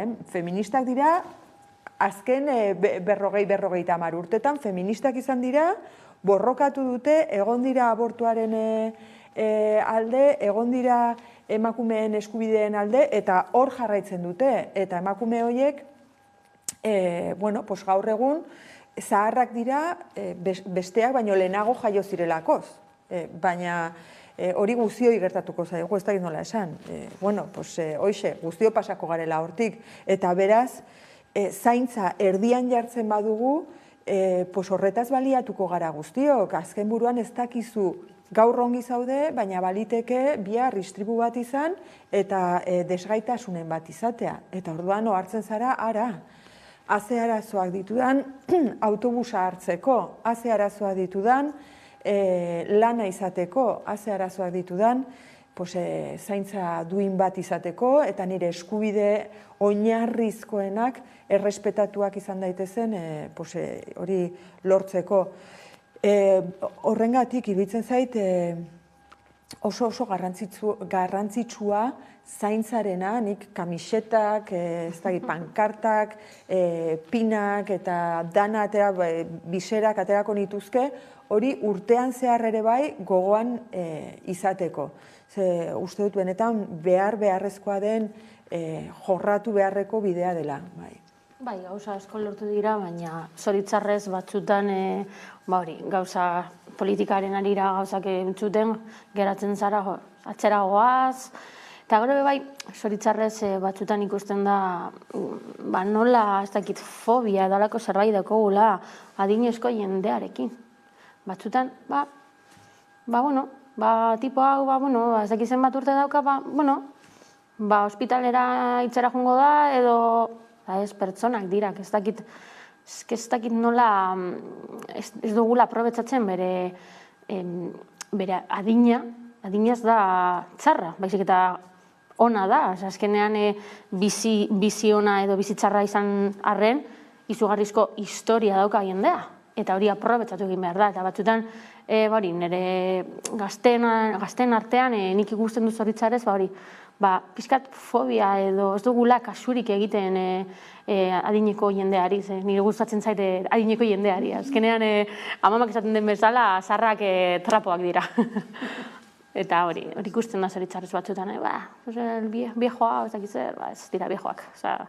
Guk gazteak gara eta haiek, adineko jendea dira, baina kontxo, pertsonak gara eta bizikidetza ona eta elkarrekin egon behar gara gauza asko aurrera ateratzeko. Gainera, barkatu, Miriam, gainera ikusi beharra dago baita ere, ze puntura arte eredu diren borrokan. Bai borroka feministan, baita esate baterako pensioak hobetzeko borroka horretan. Ez dutela amore egiten. Jakin badakite zer egin behar den eskubideak bermatzeko eta hobekuntzak lortzeko, eta eskubideak askotan ez galtzeko, ze bestela galdu egiten dira. Hor mantendu behar dugu. Beraz, nik uste dut, kontutan izan behar ditugula, gogoan izan, asko dakitela eta eredugarriak direla. Honen arira ere bai, esan nahi nuke, zaintza erdian jartzen dugula, aitortza soziala ere bai aipatzen dugula, baina baita ere zaintza sistema publikoan sartzeko beharra dugula. Nik esan nuke derrigorrezkoa dela. Aurrekoan begiratu nuen eta Bizkaian esate baterako 154 erresidentzia edo egoitza nagusien egoitza daude, eta horietatik soilik 33 publikoak dira. 121 pribatu edo kontzertatuak dira. Ni oroitzen naiz, honen inguruan pare bat artikulu idatzen dituela 2016an, eta gogoan dut Nafarroako egoitzen inguruan, eta gogoan dut Nafarroan garaia hortan, orain ez dute berriz ere begiratu, baina garaia horretan soilik 2 egoitze publiko zegoela. Eta ez dakite behar bada 30 bat pribatu edo kontzertatu, 2. Hemen 33 eta 21, Nafarroan zeuden 2 Nafarroa osoan. Bat Iruñan eta bestea Lizarran. Claro, zer gertatzen da? Ordaintzen duzun sosa, dirua, ezberdina dela, publikoa edo pribatua edo kontzertatua. Eta baita ere langileen baldintzak eta ratioak ezberdina dira. Horrengatik nik uste oso garrantzitsua dela bidea, gauzak ezin dira egun batetik bestera egin, baina bidea bai behar duela izan zaintza sistema publikora eraman. Eta sistema publikoak ardezan horren ardura. Ze azken buruan osasuna da. Osasuna eta bizitza bera. Aurrera jarraituko dugu, izan ere Donostian jada amaitu da manifestazioa eta irakurketa egin dute, entzun dezagun. Irratutako etxeko langile eta zaintzaile asko preso gisa lan egiten dute, eta ez dute eguneko atsedenik hartzeko eskubide. Eta ez dute legezko soldata kobratzen. Mehatxuak ere jasotzen dituzte, paperik ez dutelako. Baina nork zaintzen ditu emakume migratu eta razializatua? Nork zaintzen ditu zaintzaileak? Hori dela eta Euskal Herritik exijitzen dugu atzerritartasun legea indargabetzea eta pertsona guztien erregularizazioa orain. Nekatuta gaude, ezin dugu gehiago.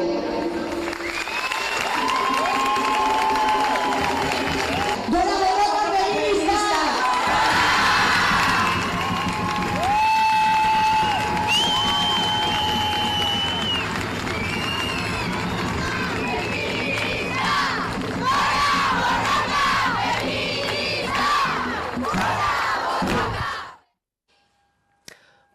behin ere gehiago zaintza erdigunean jartzen dute.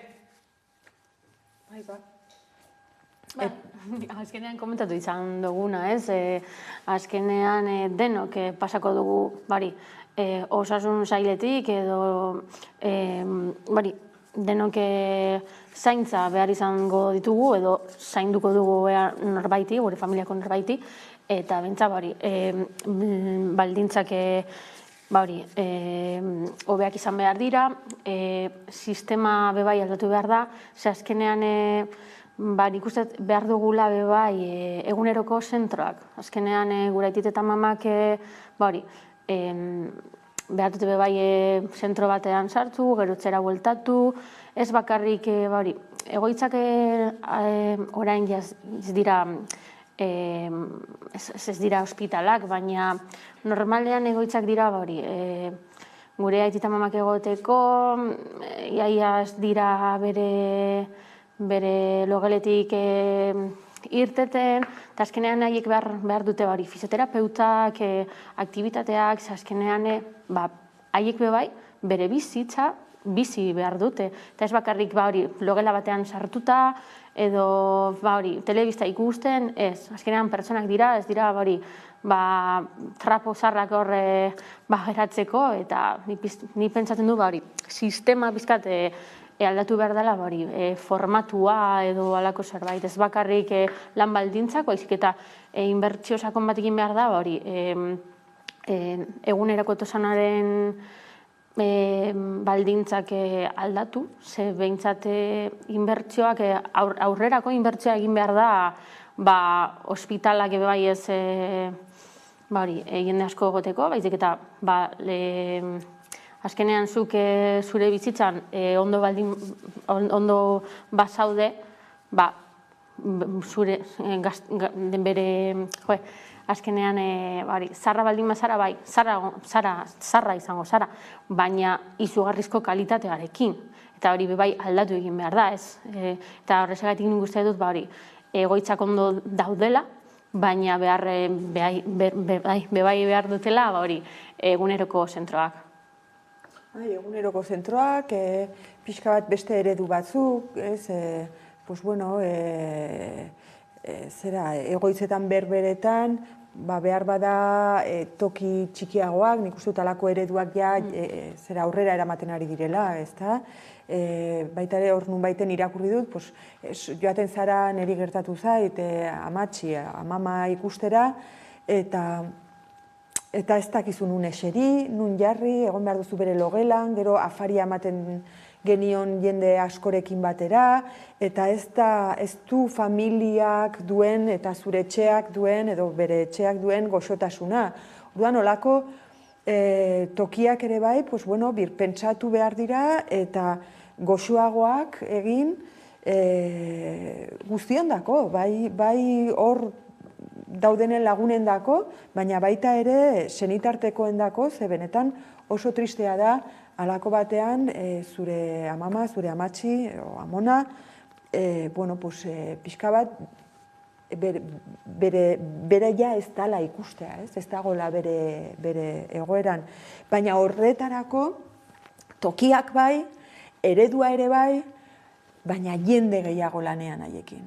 Eta baldintza hobeagorekin, eta lasaitasunarekin. Ez da bat ere goxoa ikustea, persona bat estresatua, ja oso vulnerablea den pertsona batekin lanean. Azkenean, beratua zaude, bai nagusia zarenean, baina baita ere gaixorik zaudenean, baita ere desgaitasunen bat baldin baduzu, patxada pixkatxo batekin, haizu ez gara zenbakiak, ez? Ez gara horre edo jartzen zaituztela hor, eta gero mugitu behar zaituztela bestaldera ordua iritsi delako, gizatasun pixkatxo batekin hori lortzerik balego, zoragarria izanen litzateke. Nik ez dakit aurreko batean hemen hizketan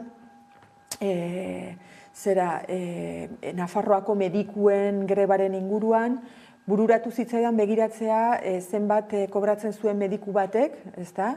Eta nik uste dut, justun lanean sartu, mediku gazte batek kobratuko lukeena bere lehen da biziko urtean Nafarroan, okerrezpa naiz, 2.600 euro inguru izanen lirateke. 2.600 inguru, zera zure karrera osoa egin ondoren, ikaragarrizko ardura duzula gainean, sekulako ardura, iruditzen zaiz soldata estua, halako lana eta ardurarako.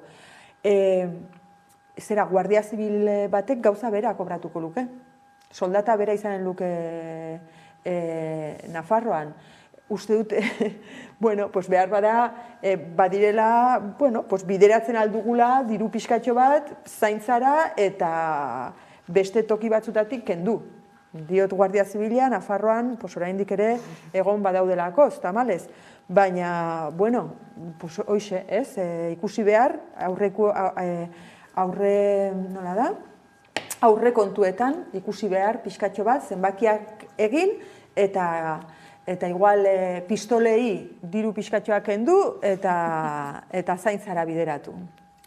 Iruñera egingo dugu orain salto, izan ere bertan Sandra Urra lankidea daukagu, duela 10 minutu hasia da manifestazioa. Sandra, zer nolako giroa dago bertan? Kaixo, Miriam Arratsaldeon berriz ere, hain justu oraintxe bertan hasi berri da manifestazioa, duela 2 minutu, hemen erdian gaude, jendez inguratuta, zutabeak oso ondo antolatutak ikusi dira, hori bai, urrenez urren bakoitza bere txanda errespetatzeko, moredun txalekoak dituzten emakumeak eta kateak osatu dituzte, eta blokeak urrengoak dira aurtengo manifestazioan. Hasieran desgaitasun fisiko, desgaitasun hauten emakumen blokea egonda, jarraian Zaharretxeena, pentsiodunak, bloke antiarrazista, boieroa, landa eremekoa eta azkenik auzo eta herri guztietako blokeak batu dira. Oraindik ere martxan jartzen ari dira, moteldoa, izan ere jende asko da eta bere erritmoa hartu behar du manifestazioak, baina txandak errespetatzen ari dira eta musika eta giroak gora egiten ari du, Miriam. Sandra, lehen ere goizean egin diren ekitaldiei buruz hitz egin dugu, baina berdintasunaren aldeko ekitaldi instituzional bat ere izan da bertan, ez da? Bai, ala da, martxoak 8 emakume langilearen nazioarteko egunean mugimendu herrikoia aparte instituzioek ere haien ekitaldiak egiten dituzten nola ez, eta Nafarroako gobernuak urtero bezala gaurko goizean berdina sariak banatu ditu. Sari hauen bitartez, berdintasunaren alde lan egiten duten elkarte edo instituzioak omendu nahi dituzte, eta aurten sari hau banatu diote Konfineri. Konfin Nafarroako berdintasunaren aldeko emakume feministen erakundeen koordinakundea da, eta jaio zen mugimendu feminista indartzeko asmoz, eta gaur bere errekonozimendu ofiziala eta instituzionala jaso du Maria Txibite lehendakariak banatu du saria.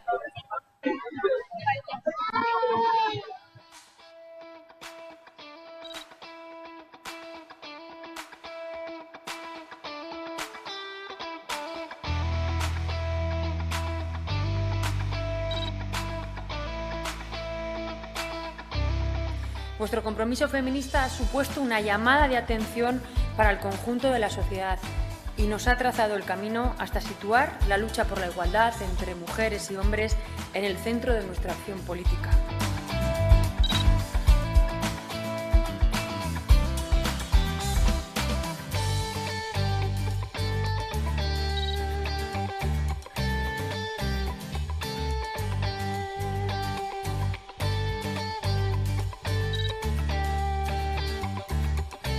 Un año como este, en el que tenemos elecciones municipales, autonómicas y estatales, la presencia de Confin exigiendo políticas públicas de igualdad y contra la violencia machista será más visible que nunca, a lo que contribuye el reconocimiento que nos da Alberdiña.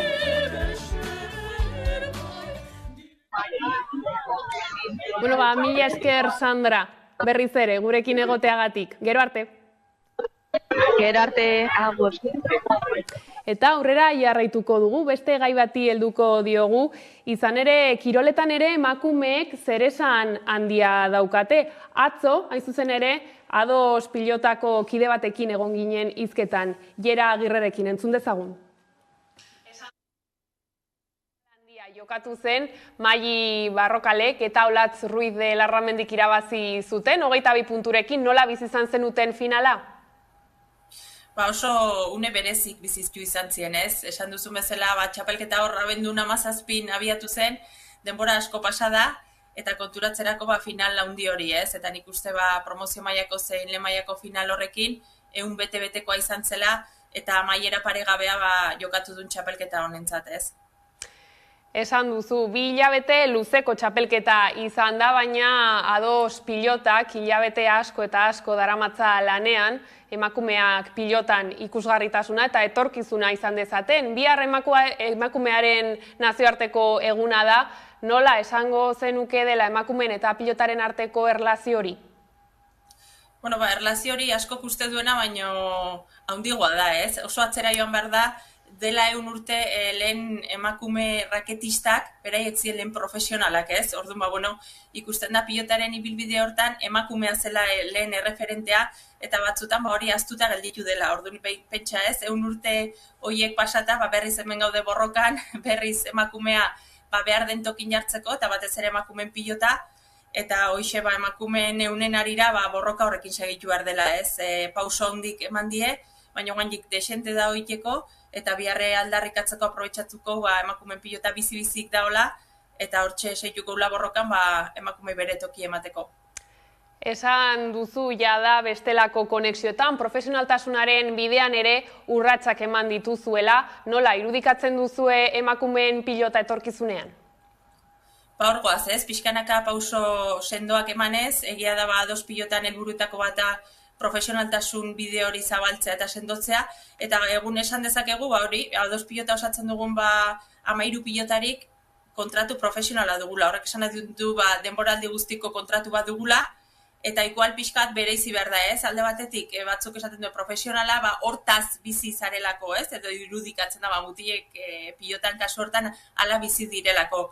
Baina guk kontratu hori izan da, bai, profesionala gara, guainik ez dugu lortu, hortaz bizitzea, baina lan kontratu bat dugu urte guztiko, denboraldi osoa osatzeko, eta nik uste hori ikaragarrizko balioa eman behar zaiola, ez? Eta hemendik aurrera beste bidetxoak egin, egunen batean atzetik heldu diren pilotari horiek, neska pilotari horiek, ibilbide osoa egiteko gizonezkoak bezalaxe, eta zergatik ez, egunen batean hortaz ere bizitzeko maite duten kirol hori eginaz.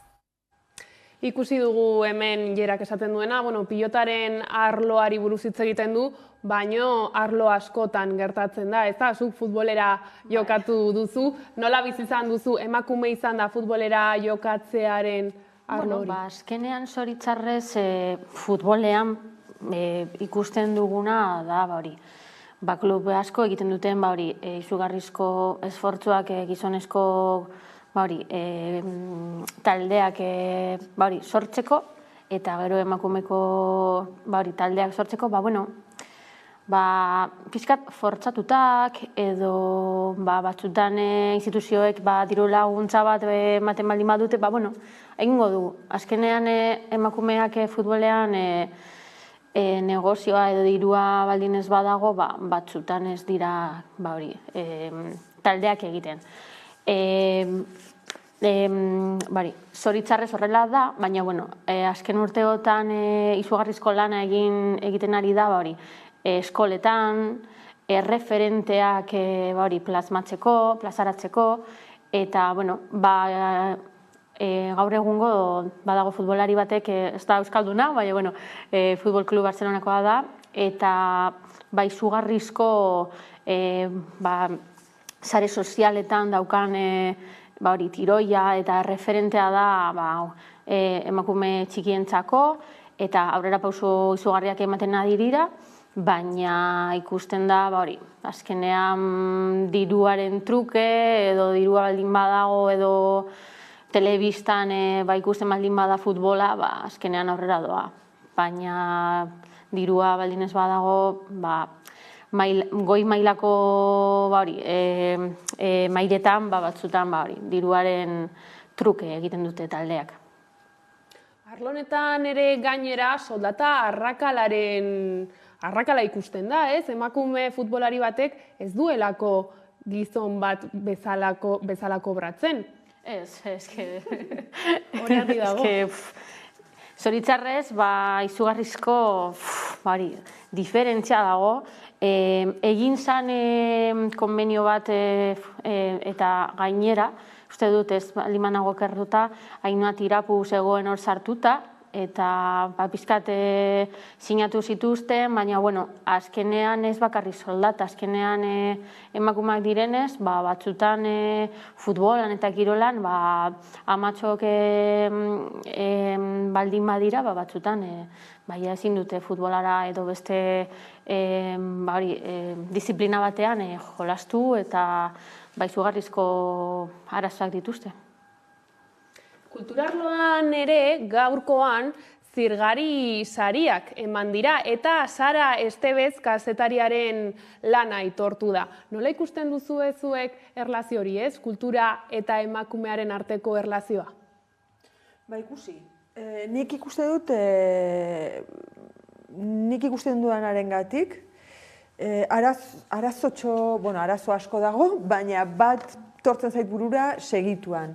Eta da, komunikabideek behintzat emakumeak eta kultura lotzen dituztenean, beti emakume gazteak bilatzen dituzte. Eta izugarrizko ikusgarritasuna dago, adin bateko emakume kulturgileekin. Ez dakit inoiz hartu zareten, baina jartzazue, ETV jartzen baduzue, baita Hamaika Telebistan ere, esan beharra dauka.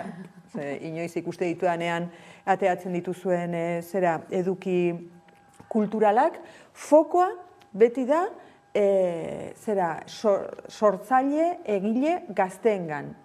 Gehien bat, emakumezkoak badira, behar dute izan gazte-gazteak. 35 urte betetzen dituzun momentuan, sortzailea baldin bazara, desagertu egiten zara.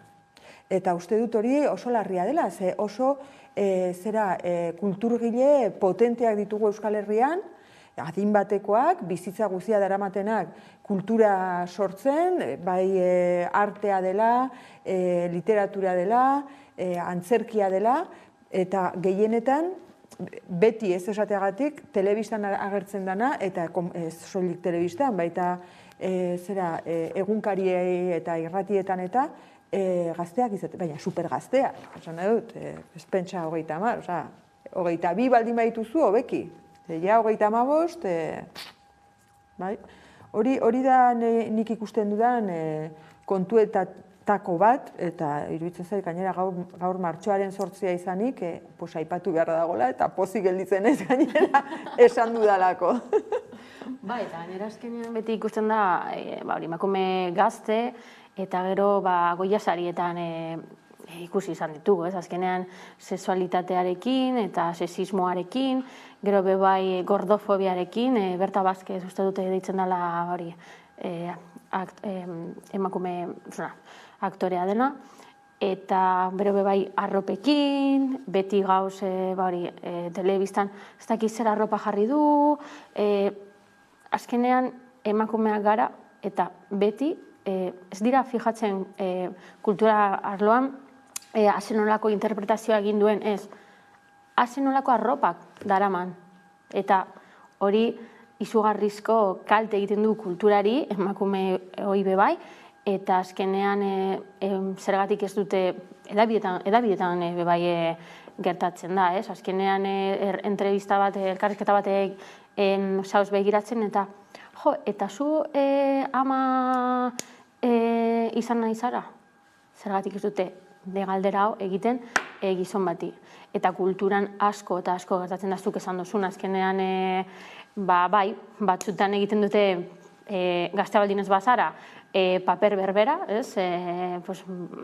Zaki zenbat urteetako papera bat, baina gero jaz dituzte deitzen, edo, zakit, Berta Vázquezi gertatu zaiona, ez? Azkenean mundu honetan Goiaren harira eta bai, esaten dute, zuk ezarela pertsona guapa bat, eta alako zerbait, eta ia ez dezute deitzen. Azkenean bebai dauz hartuta mundu horretan moda eta alako zerbait, eta izugarrizko matxismoa eta pila komentario arrazista bai. Badaude klasismoak, pizkat klitxeak eta mundu horretan gauza asko aldatu behar dira. Bai, nik honen, ez da egiten borarik dugun, Miriam, bai, honen hildora gehitu nahi nuke, ze gutxi salatzen diren horrelako gauzak Euskal Herrian. Estatu Batuetan, gero kritikatuko ditugu Estatu Batuak, eta direla hau eta beste, baina hor, Me Too hori behintzat egin zuten. Nik uste dut Espainia aldean ere bai, saiatu zirela Caja de Pandora izeneko egitasmoa bultzatzen, kasu horretan, kultura arloan zeuden emakumeak, salatzeko sufritutako egoerak.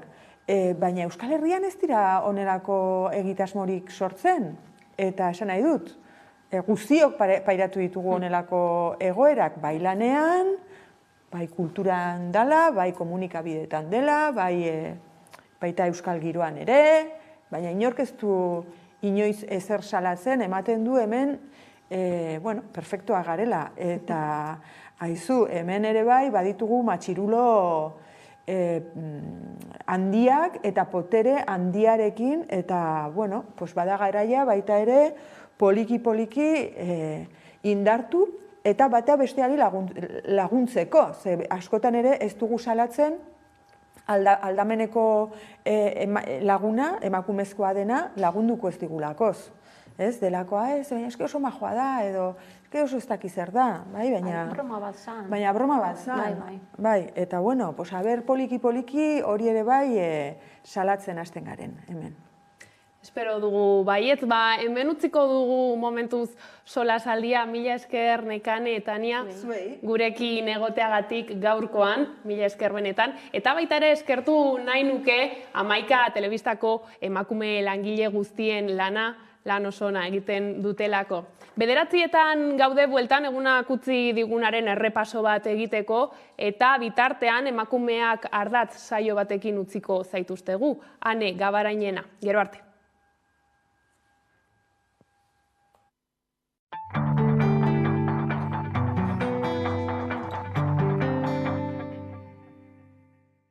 Zirni zinitin, mitili? Niski. Mitili di. Mitili? Osoa Infinity daukazunean antzeman